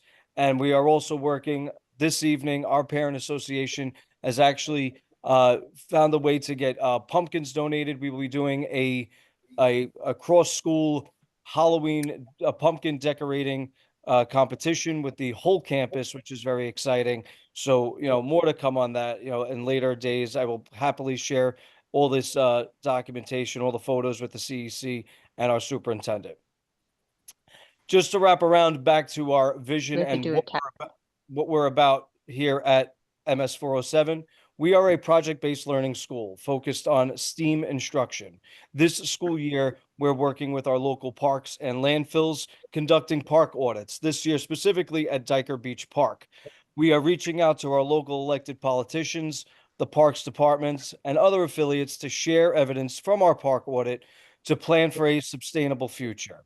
In addition to this park audit, our students receive regular STEAM instruction where they're engaging in the engineering design process and are able to think critically and solve real-world problems. Some of our after-school program offerings as we begin to kick off both morning and afternoon school programs, our athletic programs. We're getting our soccer program up and running. We will have a podcast and digital media program running. We will have our green team and sustainability and a performing arts after-school program, as well as working with our CBO this year is NIA as a fee-based program model. As you will see, parents, in the excuse me, in the My Schools Guide, we offer the superintendent program, which offers pathways to Algebra 1, biology, and U.S. History Regents exams. The NEST program, which partners with the NEST Central Support Team. They will focus on placement of our students. If you have a child who you feel is eligible, please reach out to our school directly, and we will put you in contact with the NEST Central Support Team to discuss placement. District 20 students that are currently housed in District 20 are receiving priority for seats in our district. Excitingly enough, the NEST Support Office got a phone call with me today. Parents are very excited and very eager to learn more about our school and want to conduct visits. So if you feel you qualify, please reach out to me as soon as possible and we can conduct a school visit. Additionally, on the My Schools application, you will see the zoned program as we happily serve our community, our students, and our families. Looking ahead to 25. Principal Lombardo, just if you could just wrap up, we're just at time. Go quick. Brad, you can wrap President up. Steve, Go ahead. so I have 2 more slides. I'll be right done in a second. Looking ahead to 25-26, as we grow to our 2nd grade, we will be launching our visual arts program and our drama program for those who are artistically inclined. And finally, our open house is November 26th from 4 to 6 p.m. The doors are open, no invitation necessary. Please come on in, and we are happy and excited to welcome you into our community. Thank you, President Stowe. Thank you, Superintendent Dr. Preto, and I will pass it along to my other colleagues. Thank you. Thank you, Principal Lombardo. Thanks so much, Principal Lombardo. The next principal I'm going to invite to share some more about their school is the principal of Junior High School 220, John J. Pershing, Principal Sheldon Dempster. Good evening, everyone. Is my screen able to be seen? Yes, sir. All right. Good evening, everyone. Good evening, Dr. Preto, all my colleagues, parents, and esteemed members of the CEC. I'll try to make this as brief as possible. My name is Sheldon Dempster. This is my 8th year at John J. Pershing, being the proud principal there. We're celebrating our 100th year. The building was built in 1925, so we're looking forward to a big celebration. We're a fairly larger middle school. I have currently 1,265 students. 18% are students with disability, 31% are ENL students. Traditionally, more than half of my students are Ls or students with disabilities. So we have a very diverse population. This is obviously public knowledge now, but we're very proud of how we've grown as a school. We were at 80% proficiency rate when it came to the New York State mathematics exam and 59% when it came to the ELA exam. Students that comes to John J. Pershing, this will be your 6th grade breakdown just to get familiarity. For the 40 periods, we break it down 5 periods of science, 4 periods of social studies, 8 periods of ELA, 8 periods of mathematics, 4 periods of electives, which I'll get to shortly, 5 obviously lunch, 2 phys eds, 2 periods of SEL every week because we make sure that students are not only academically growing, but also growing social emotionally. And then they have a half-year split between Spanish as foreign language, and the other half, they will have a course we title Business, where they'll get exposure to spreadsheets and different things of that nature. The students will play the stock market game, just something different, something more fun. The curriculum we utilize amplifies science, interliterature. So any parents that's on, you guys are doing interreading in the lower grades. The whole district does interliterature, year 2 of that, Envision Math, and Passport to Social Studies. I promise I'll be brief. Special classes we offer, we have a Chinese bilingual class, Spanish bilingual, Spanish dual language. We have a newcomer class. The students only stay there briefly before we transition them out. We also have the superintendent's class, which is a screen class, algebra honors, and a regular honors program that gives students the opportunity to perform at a high level in 6th grade or come in performing at a high level so they can have a chance to be on a Regents fast track. When they're in 7th grade, the kids that's in the superintendent's program or the honors program will be taking the earth science regents. Last year, we had 108 students take that regents. Then also students will be taking the Spanish regents in 7th grade. And optional for elective, the students have a chance to have 4 periods a week of SAT prep as an elective. In 8th grade, the students will be taking the algebra regents, the biology regents, and the US history regents. Last year, our performance when it came to the regions, we had 100% pass rate on the algebra regions, 99% on the living environment, 99 on the US history, 98% on the earth science. Now that's 13-year-olds that's taking that regents, and 100% pass rate on the Spanish proficiency. Once again, just to break down, I mentioned electives. So 4 periods a week, students have a chance to select what elective they would like to do. We have a phys ed elective, we have music, dance, art, drama, computer science, ENL enrichment, AIS.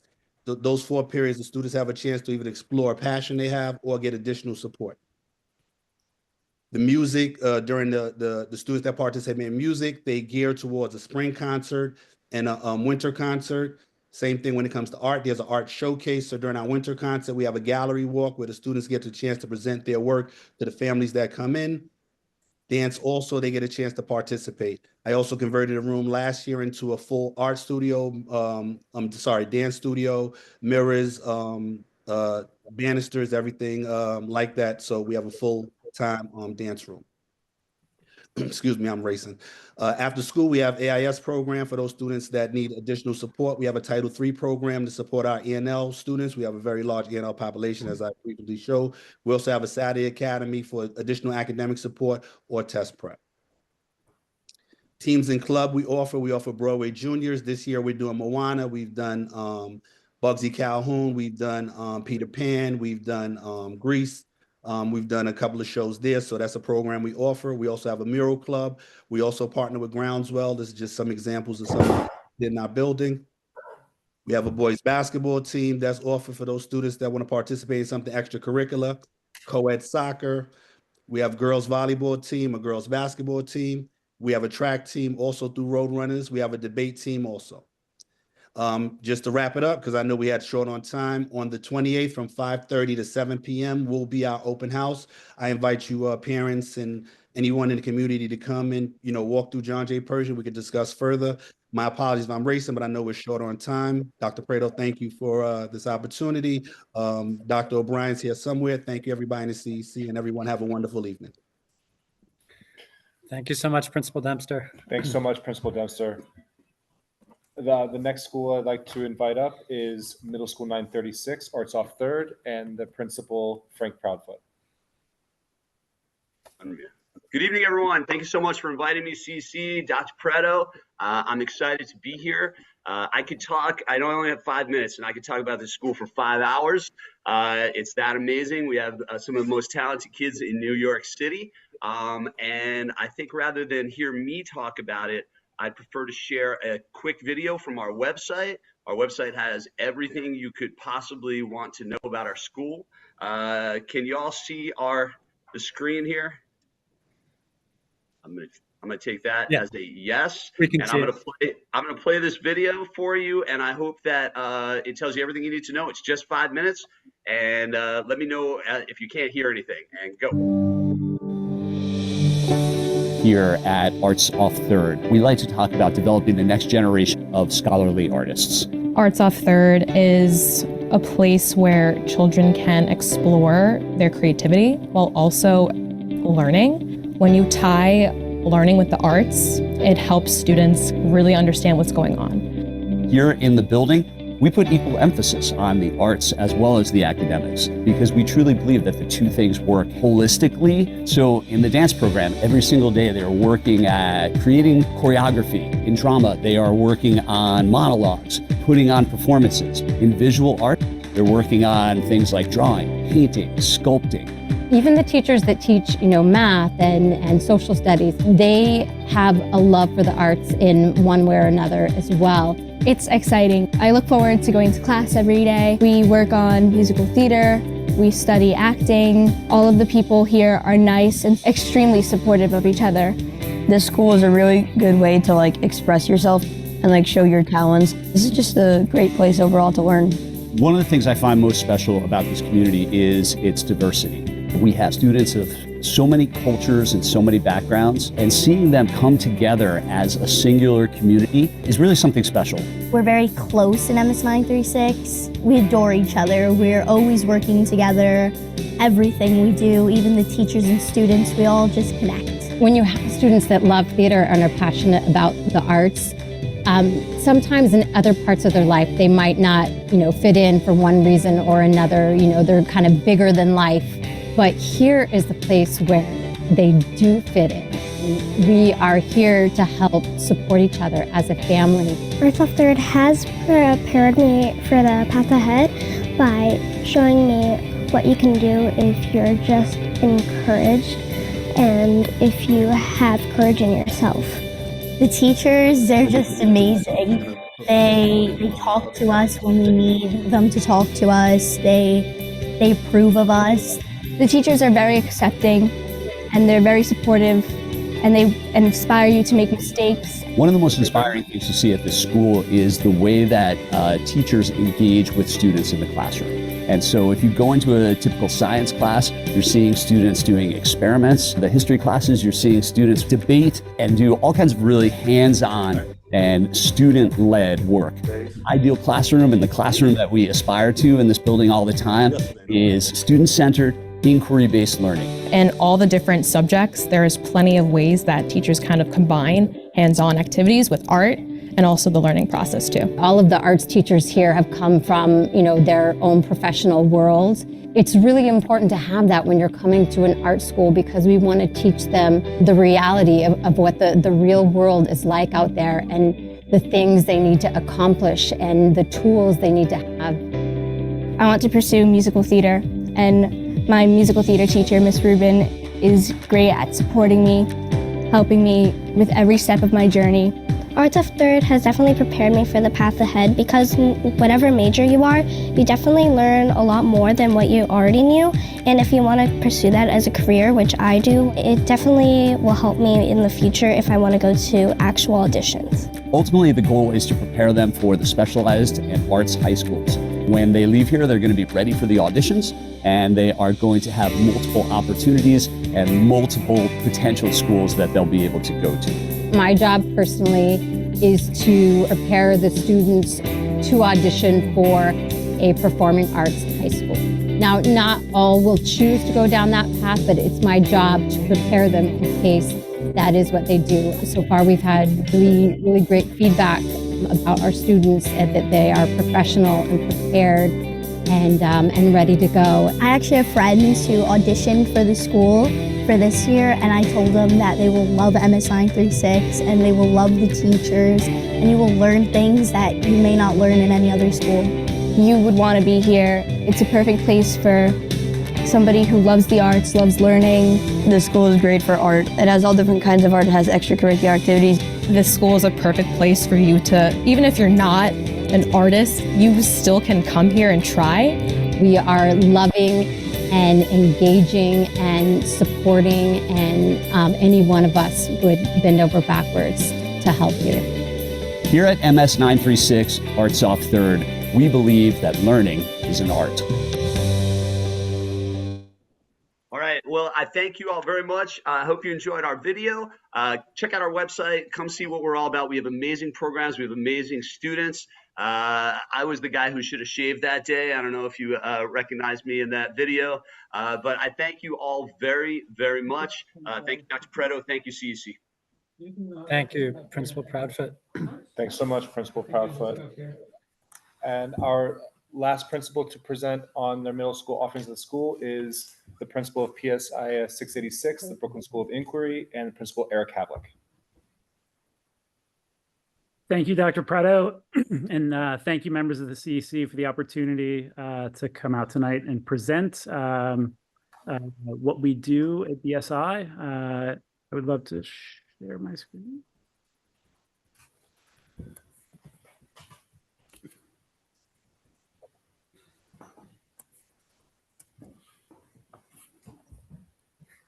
Am I visible?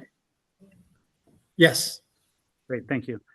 So at BSI, the core of what we do, where everything starts, what hiring decisions are made, what budget decisions are made, what daily instructional decisions are made, really are rooted in our mission. So this is our mission, and this was developed collaboratively with staff and parents many years ago in my first year of BSI. So this is our building. We are in Bensonhurst, 50 Avenue P at the corner of Stillwell and Avenue P. We share the building with two other schools. We have a wonderful relationship. We are primarily on the 4th floor. At the top of the building is our fabulous STEM lab that opened in April of 2023, where all of our students have access to learning opportunities around environmental science topics, hydroponics, aquaponics. This is the inside of that lab.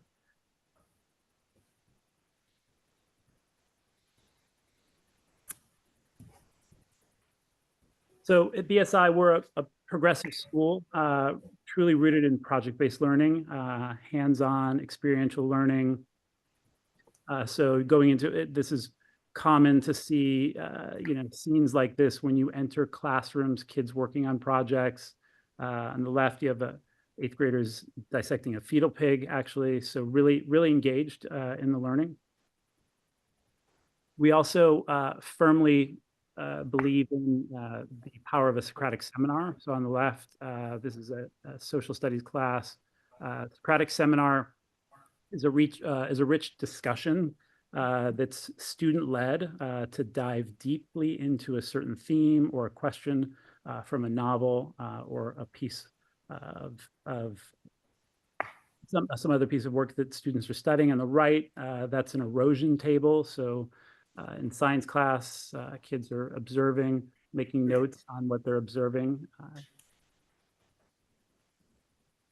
So our kids dive deep into novels and whole texts. In 6th grade, the students read the book I Am Malala, and every opportunity that we have to either bring in speakers or use New York City as for the rich resources that it has, we do that as a way to really go deeper. So our students, our 6th graders, last year they read I Am Malala, and then they went to the UN, where they learned about the women's role at the UN. And on the right, Malala wrote a novel called We Are Displaced, featuring other women refugees across the world. We had Marie Claire come in, speak to us about her experience fleeing the Congo. So she was one of the characters, or one of the stories that was featured in the book. So our students, our middle school students, in addition to the core subjects, they engage with electives similar to what you heard from some of the other schools. Students on the left, that's a stage crew elective. The student on the right, she's part of the hydroponics elective, where they really take ownership of what's happening in the lab, and there are often opportunities for them to teach younger kids. These are two other electives. This is a 3D printing elective and a coding elective. We have our students, our 7th and 8th graders, have one-on-one laptop assignments. So every student gets a laptop. We are a no cell phone school as well. So our policy is that cell phones are powered down in backpacks. Advisory is at the core of our programming as well. So advisory is a small groups of students that start working together in 6th grade. That group stays the same, 6th grade, 7th grade, 8th grade. They stay with the same advisor. They talk about, navigating middle school, whether it's study schools, community projects that they can do, academic tutoring, and they stay together, and they're really a truly connected bunch that supports one another through the middle school experience. Principal, have like just a 5-minute warning, but go ahead and finish up. This is really hard for me. We have great partners. One of our project-based partners is Beam. So on the left, we have a student. There were a student making a raised bed. On the right, stage crew elective, they're creating part of a stage. Our 7th and 8th graders go out to Cethlo Park, which is across the street every day for lunch and recess, where no cell phones out there as well. They dive deep into visual arts. Student government is a big part of our school, very student-centered. Our student government polled the school last year, used participatory budget funds. The kids said that they wanted more sports. They wanted sports teams at BSI. So these are 2 sports teams that sprung up from Student Voice. Kids go on overnight field trips. 6th graders go to the Poconos on a camping trip. 8th graders go to DC. 7th graders go to Boston. After school, we have musical, debate, chess, math club, band. Our students compete both within the district, but also nationally. Our debate team is going to Harvard this year. And what really is the hallmark at BSI is our community. So we have a buddy program where older students are buddied up with younger students and really mentoring and really setting students up for success. A couple opportunities to visit BSI. First, this month, we have Open House New York City, which our STEM lab is going to be on display. Or it open to the public from 3:30 to 6 o'clock. That's hosted by New York Sunworks. And we have a middle school open house for prospective 6th grade families and students on Wednesday, October 30th from 5:15 to 6:15. This information is on our website. Thank you so much. Sorry for taking too much. Thank you, Principal Havlick. And I just want to also congratulate you in BSI on being awarded a National Blue Ribbon School Award, which is obviously a very prestigious honor to recognize BSI as one of just a small number of schools nationwide. So we have a lot of great schools, and it's great to see BSI recognized specifically for the work you've done. So congratulations on that. Thank you. Thank you, Principal Havlick, and it's only appropriate that we're at PS 310, the School for Future Leaders, which up until this year was the last District 20 school that had been recognized by the U.S. Department of Education as a Blue Ribbon school. So again, congratulations to Principal Hong, but also congratulations to the BSI community for Blue Ribbon recognition by the U.S. Department of Education.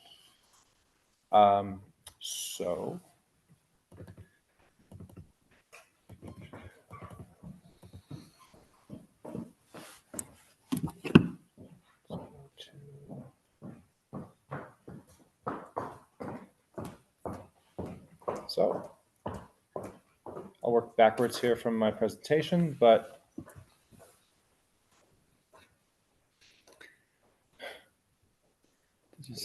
Did you see it got delayed, by the way? What? The application opening? Anyway, go ahead. But up until recently, the middle school application process was to start. I understand it was delayed due to some My Schools issues. But the following dates, I believe, are still valid. So Friday, November 8th is the deadline to register for the Mark Twain IS 239 and the District 21 talent tests. Friday, December 13th is the date right now that we have for the close of the middle school application process. And Wednesday, April 9th is the date that parents should expect to receive their middle school offers. This year, some updates to the upcoming middle school admissions process. Families can now list any New York City public middle school on their application. Zone schools will continue to be prioritized zone students for seats. And most programs will have a district priority, meaning that seats will be first filled by students and residents from the district.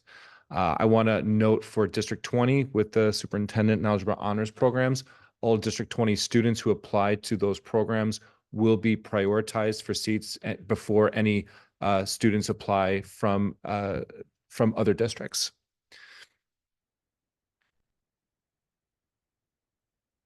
There's some virtual admissions events. So we had some great District 20 principals present on their specific offerings, and I'm going to share some open house information for all the District 20 middle schools at the end of my presentation, but there are also some virtual admissions events available for all New York City families who are in 5th graders being operated by the Office of Enrollment.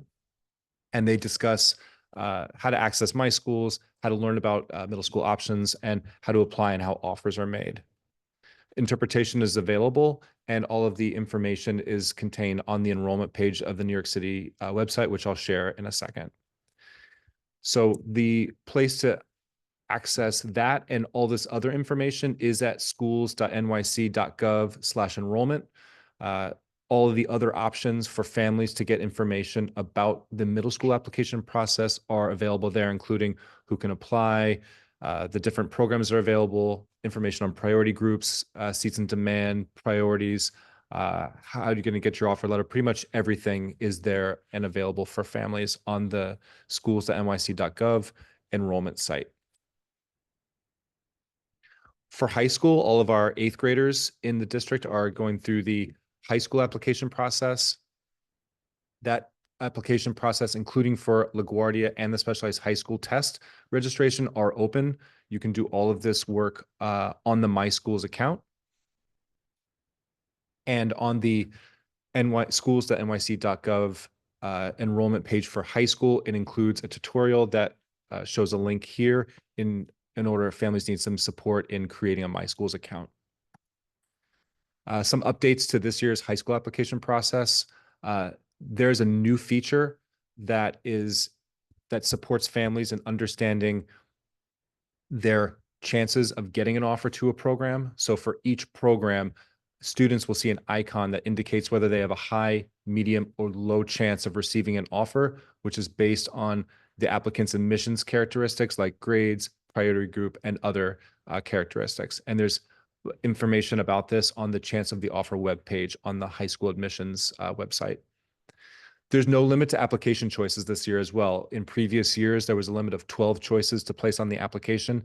This year, families can place as many choices as they want on that application, which is an expansion of the original 12. However, a complete application is still considered with 12. If there's additional programs that a family is interested in, they may add them as a 13th choice, 14th choice, and so on. So we don't want to communicate that families should put less than 12, only that you have the option now to put more than 12. Some of the key dates for families for this admission process, Tuesday, October 1st, which is passed, where all of these processes open for high school.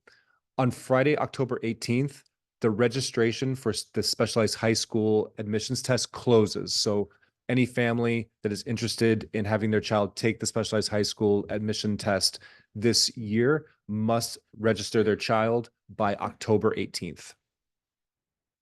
October 30th is the date that all students in the city will take the school day testing. So this year there will be the specialized high school test administered at school sites in District 20 and across the city. And that will be on October 30th. Specialized high school testing will also be administered to 8th grade students who don't participate in the school day testing on the weekend of November 16th and 17th. Wednesday, December 4th, both the high school and the LaGuardia applications close. Thank you. On Saturday and Sunday, December 7th and 8th, there will be specialized high school testing for current 9th grade students. And then finally, Thursday, March 6th, high school offers will be released. On the schools.nyc.gov/enrollment page for high school, there are a similar number of additional drop-down menus for information about all different aspects of the application process, including exploring high schools, learning more about your chances, what additional requirements there are for audition schools, additional assessments, schools that have applications, D75, ASD Nest, Horizon, ACES programs options, and admissions for students who are age 16 to 21 who are behind on credits. This upcoming October 21st, and this year we have instituted a new communication structure called Family Support Mondays, building off some work that the Family Support Coordinator, Sylvia Jasinski, and our District 20 social worker, Lauren Tacconi, piloted last year in partnership with the Child Mind Institute. This year, we are holding monthly meetings where we're inviting all District 20 families to Family Support Monday. I will do a brief presentation at every meeting on a timely topic of interest. This upcoming October 21st, we've invited the Office of Enrollment to do a presentation on the admissions process for District 20 families, and to be able to provide even more, a little bit of opportunity to ask specific questions or get specific, back and forth dialogue with both myself and the Office of Enrollment to support any questions that District 20 families may have around the admissions processes, high school and middle school. And there is on the d20brooklyn.com website, we have posted all of the open houses that are available for all middle schools in District 20. So if you go to the website, you'll see this arrow here. It's pointing, that's the list. And you'll be able to not only expand that list, but also a link to that school's website where you'll get like specific information about that open house, as well as that school's website as well. And I'm going to go backwards. I only have a couple more things here that I missed at the beginning.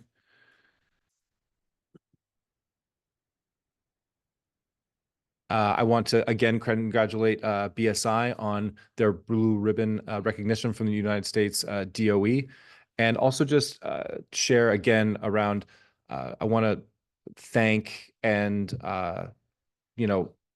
congratulate all of our schools who have been engaged in a variety of Hispanic Heritage Month activities. Today, I visited 2 schools that were engaging students in Hispanic Heritage activities. I was at PS 105 today with Principal Chen, their amazing parent coordinator, Melody, and assistant principal. And I got to join students in parent presentations where some parents had come in to volunteer to share different aspects of Hispanic heritage and culture, food, the history of the piñata, a lot of different things. And I walked away learning a lot of different pieces about the cultures and backgrounds of some of our Hispanic families, as well as seeing students learn about different musical styles of Hispanic cultures. And it's just been a great month. There's been a lot of examples of that across the month. So I'm really excited about that work.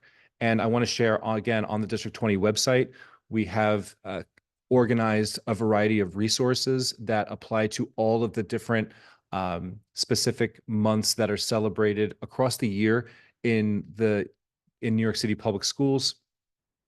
This month, you'll see at the top is Cybersecurity Awareness Month. We have a link to Parent U, but also this is Hispanic Heritage Month. So there you're able to click that link and go to a variety of resources around field trips, curricular options, and other important information in order to be able to support families and educators and students on Hispanic heritage. Next month is Native American Heritage Month. So you'll be able to click that link and be able to navigate to a lot of different resources that are available to families and to schools in order to support field trips, extended learning, enrichment in the classroom and beyond, in order to, again, celebrate and educate around the great backgrounds and diversity in the district and in the city. And we also take advantage where we can in our different curricular options where we can to make connections between where we are celebrating cultures and backgrounds and the curriculum that we have. So for example, I was at Junior High School 62. I was at Ditmas earlier this month and visiting classrooms for Hispanic Heritage Month. And I came upon an ELA teacher who was utilizing different resources from the interliterature curriculum to engage students in different projects and small groups to find additional ways to explore and learn more about influential Hispanic Americans and explore the structure of names and how names can inform the background and information about the cultures and different identity characteristics of students and people to learn more. And that's my my report for this evening. Great, thank you.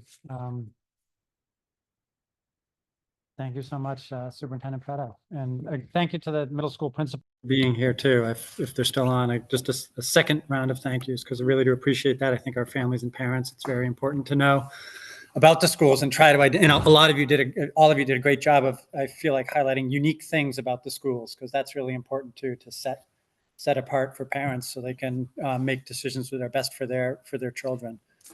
I don't have anything to mention as part of my comments, and it's 8 o'clock already. I think our borough president appointee, Tamara Stern, just had a couple of updates. Tamara, can you hear me? Yes. Go Hi, ahead. good night. Thanks, you. Hi, good night, everybody. At our last meeting with Donovan, he wanted me to make sure that all our schools know that they're going to be application process for the for funding for any school initiatives that you would want to do, like how we did last year. Besides, the CEC, you could do the CSA Reso 8 through them. You could also do it through the borough president's office. He also wanted me to let you guys know that the borough president is doing a community baby shower fund, and applications are now open. And this baby shower fund offers Brooklyn nonprofits the opportunity to request up to $5,000 in reimbursed funding from the community baby shower fund for non-personal expenses. So I will share the link if anybody's interested in doing that in the chat.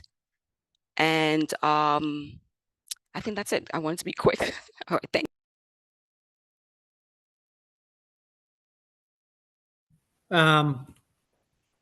Since we do not, as I mentioned before, we do not have 7 in person, so no vote on recording secretary tonight. We'll keep pushing that. Sylvia, do you want me to announce that?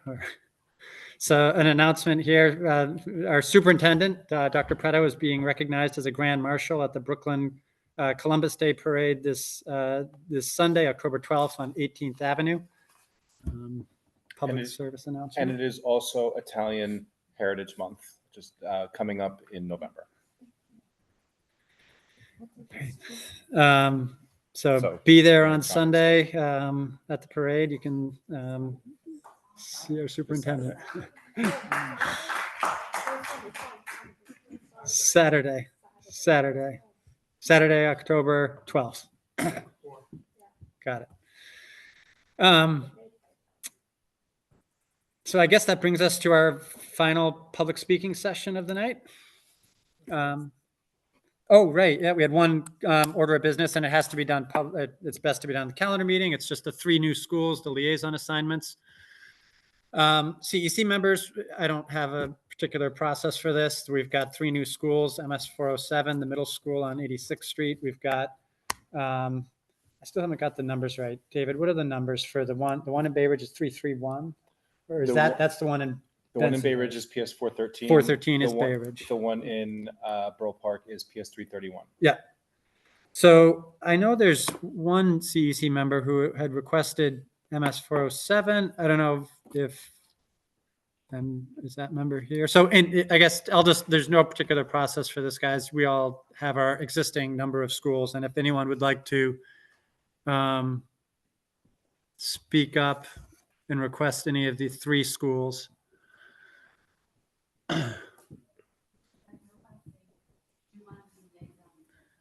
Yeah. Fabiola, can you hear me? Hi.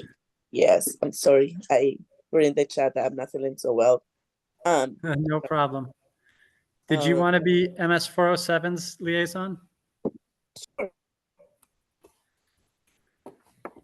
It's done. Yes. Thank you. Anyone want to Bay Ridge, PS 413? Which schools? That's the new elementary on 69th. Yes, yeah. PS 413. Yeah, exactly. Whatever. 3rd Avenue and. Okay. 69. And what is the other? You said 3. And the 331 is the Borough Park one on 13th Avenue. I would like to do 331 if anybody. Going once, going twice. So Tamara's got 331. 413, any takers? Any? Steve, I'll take 413. Okay, I can do it too, John, but I Whatever was you about want to to do. volunteer. Do you actually want to do it, or you want? I'm happy to take it if you do All a right, you lot. can take it. You can take it. All right, I got it. Okay, that's done. Now we have our second public speaking session. Let's make a note on that. Do we have anyone signed up to speak in person? I did. Okay. Thank you, Bill. So our first in-person speaker, Michelle Magnus.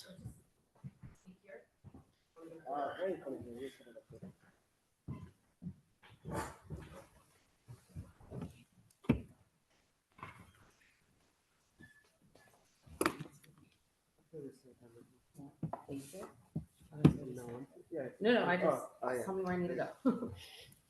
If you let her in the meeting, it says right there, it lets her in the meeting. It says- Oh yeah, I got you.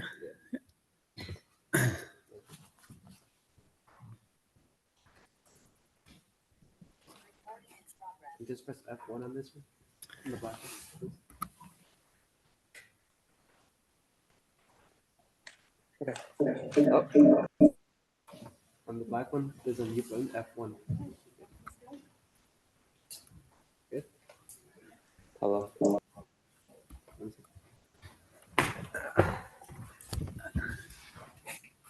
What happened?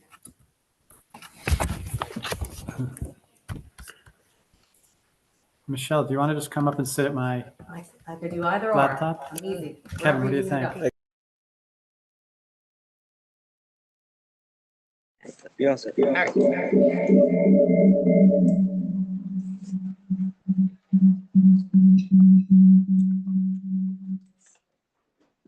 Now you All right, we're good? Yeah. All right, thank you.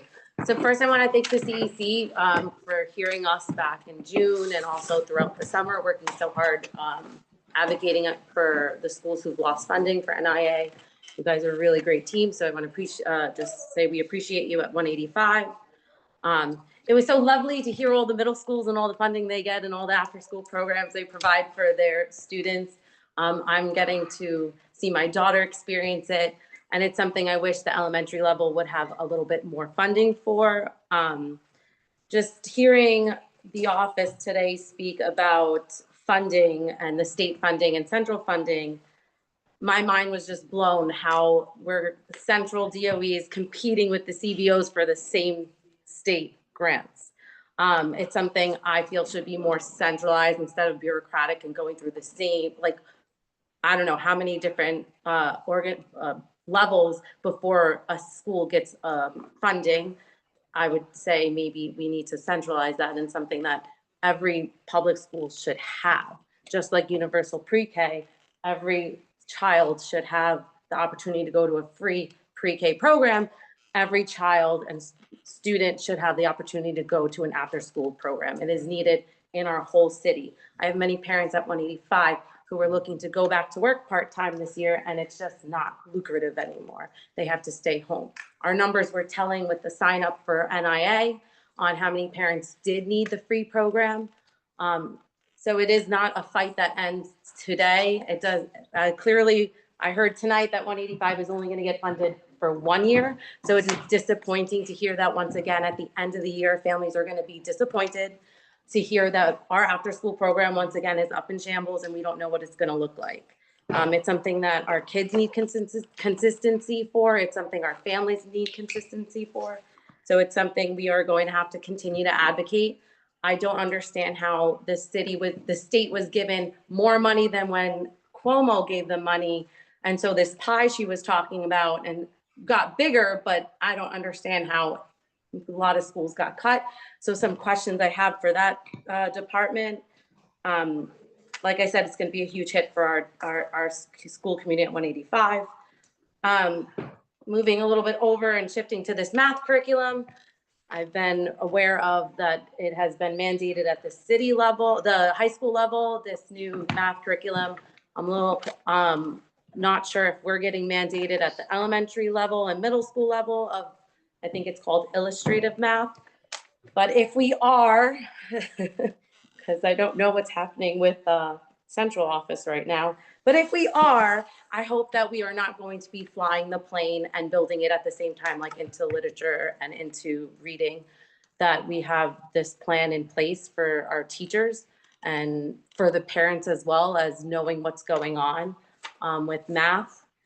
I'm not sure what the math program looks like, if it's going to be a new program, but it's something that, you know, it'd be nice to know in advance. And that being said, then going back to now funding, I'm not a fan of fair student funding. I don't think it provides funding for all our schools equitably. I think we need to shift over back to curriculum and school and staff fund and staff salaries separated from a school's budget. If the city is going to now mandate curriculums and create this kind of universal programs, then they should really be funding it for all schools and all the components to it. I don't think it should be on each school.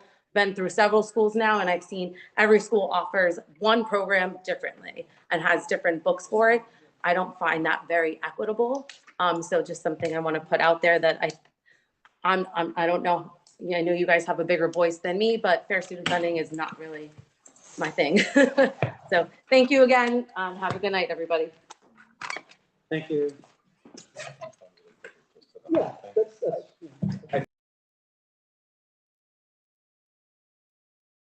I think it's important to respond to the math component. So District 20 is not a part of the city's NYC Solves initiative, which is engaging middle and high school schools in using illustrative math.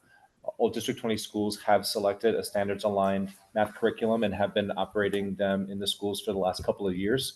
And there's no change to math curriculum this year. All schools are continuing to maintain their math curriculum, with the exception of one, which did adopt at their choice a new math curriculum. They're implementing it like a school would implement a new curriculum. But as a district, there's no new curriculum this year. If that changes at any time, I would obviously inform the community and we would engage on what that would look like. But we're not yet. No new curriculum this year.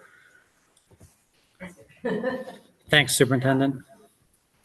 Anyone online? Ken. I think it's a person. Ken. Okay. Just Ken. Ken. Our next speaker signed up to speak is Ken. I think you're in here, Ken. Stay here. I want to stay. No one can hear you if you're just Ken. No one online can hear you if you're just standing there. There's 64 people online who I'm sure want to hear you speak.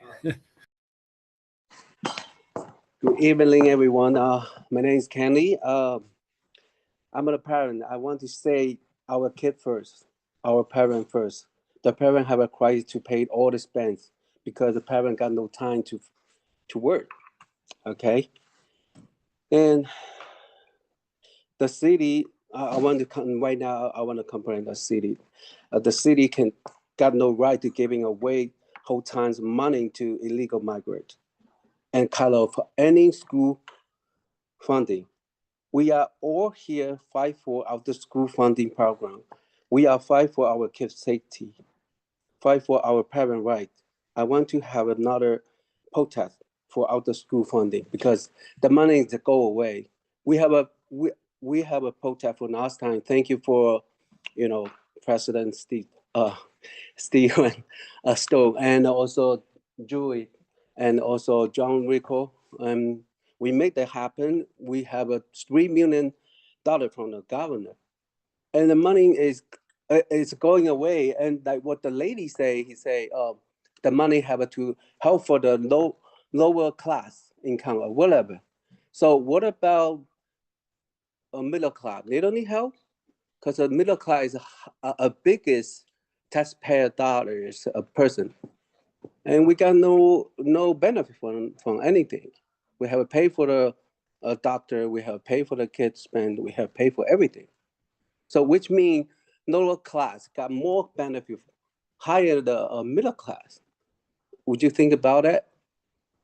So we need, like what the Monsieur say, I'm agree with what you say.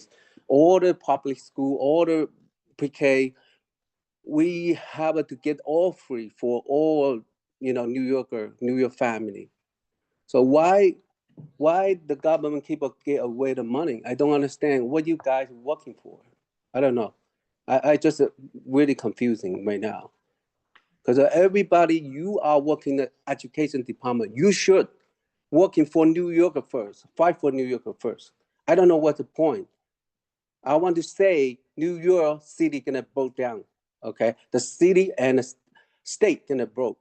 If it keep it open the door, for all working, cross-border people from the taxes. I don't know what you guys thinking, but I hope you guys gonna fight for New Yorker first. Think about New Yorker first. We have crisis here, a lot of crisis. Like you guys saw everything because of like Warren, they sleep on the street. Nobody help. I don't know what can I say, but please, if you work in the education department, think about we are parents. Think about our kid first. Okay, don't spend the money for nothing. You guys waste too much money for nothing. That's all. Thank you very much. Sure. Thank you, Speaker.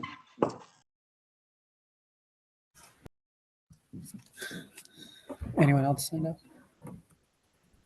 Nope. Okay, that does it for our public speaking. Let's approve the minutes from last month. Do you want to speak this session too, Joyce?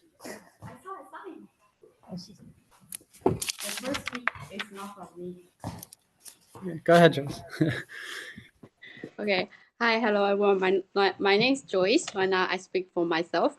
So I was a recording secretary of CEC 20. So I'm grateful and thankful to CEC 20 and District 20's office staffs, especially for Steve So, our president, and our council member for John Nicholton, because their effort and dedication made me so impressed. We fight together. As we all know, CEC members are volunteers. Our meeting usually take 3 hours each time, every month. A lot of people and parents and even the principal sign, they say, you guys meeting so long. It takes about every 3 hours. So I appreciate all the parent contribution. I'm really grateful for the effort of CEC. I'm also appreciative for you. Because of you, our trial is so lucky. We still have accelerated learning program fit for all students' need. We fight for the funding for after-school program, and for under the District 20's leadership, we have blue ribbon schools. So providing the other things I hope the CEC will be better in the future and not forget its original intention and speak for parents and child. We always say provide a platform. CEC is a platform for parents to speak up. Always see something, say something. Without parents, school cannot success. Work together, be family. We always say teamwork makes dream work. Thank you. Thank you, Joyce. And I do, it is appropriate. I wish I had done this at the last meeting, which was Joyce's formal meeting, but officially thank Joyce for her years of service on the CEC. She was, thank you, everyone. She's always was an excellent team member, always volunteering, always extremely cordial, polite, respectful, but really cared about the volunteer work that we do. And she's off to a number of other community involvement things. She's been elected district leader for the 49th Assembly District for the Democrat Party. And she's also working for Councilwoman Susan Zhuang. So Joyce, congratulations, and we're going to miss you. Yeah, you haven't gone far. Okay, now I guess we can do the minutes.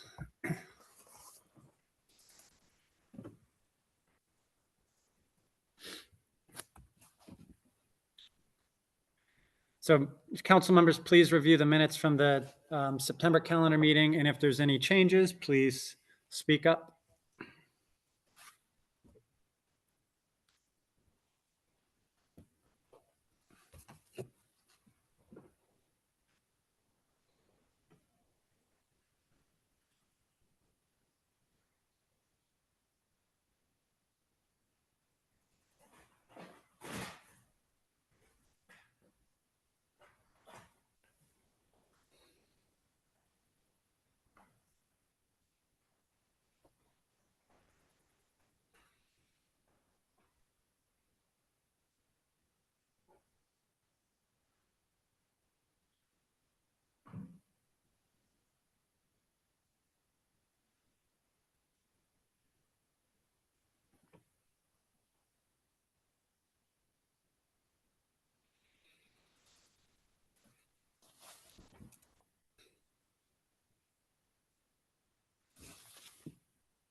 Okay, any changes to the minutes?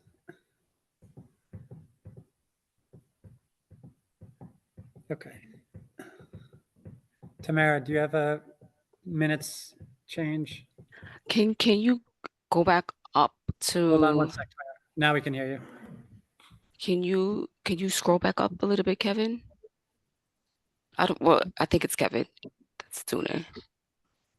To the, okay, wait, hold on.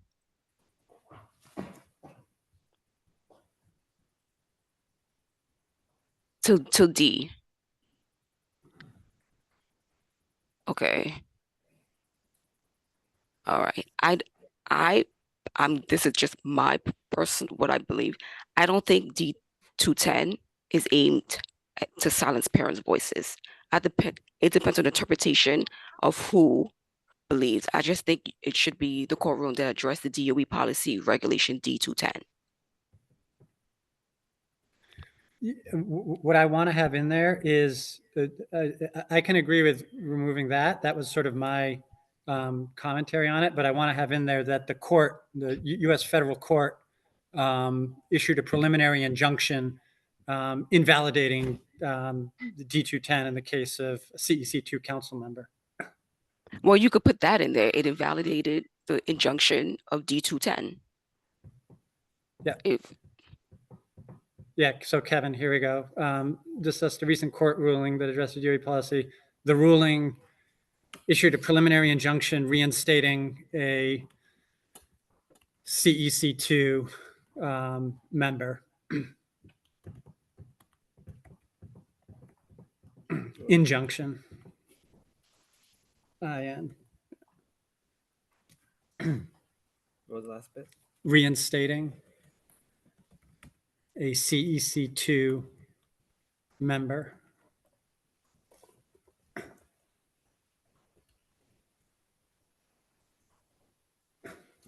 That's fine with me. Is that okay, Tamara?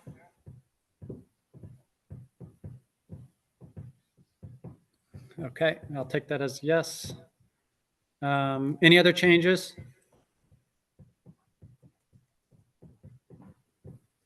Okay, hearing none, the minutes are approved with the one amendment. Is there a motion to adjourn the calendar meeting? Motion to adjourn. Is there a second? All in favor? Yes. Any opposed? No. Shall we get started with the business meeting right away? Yes. Okay. I am now calling the business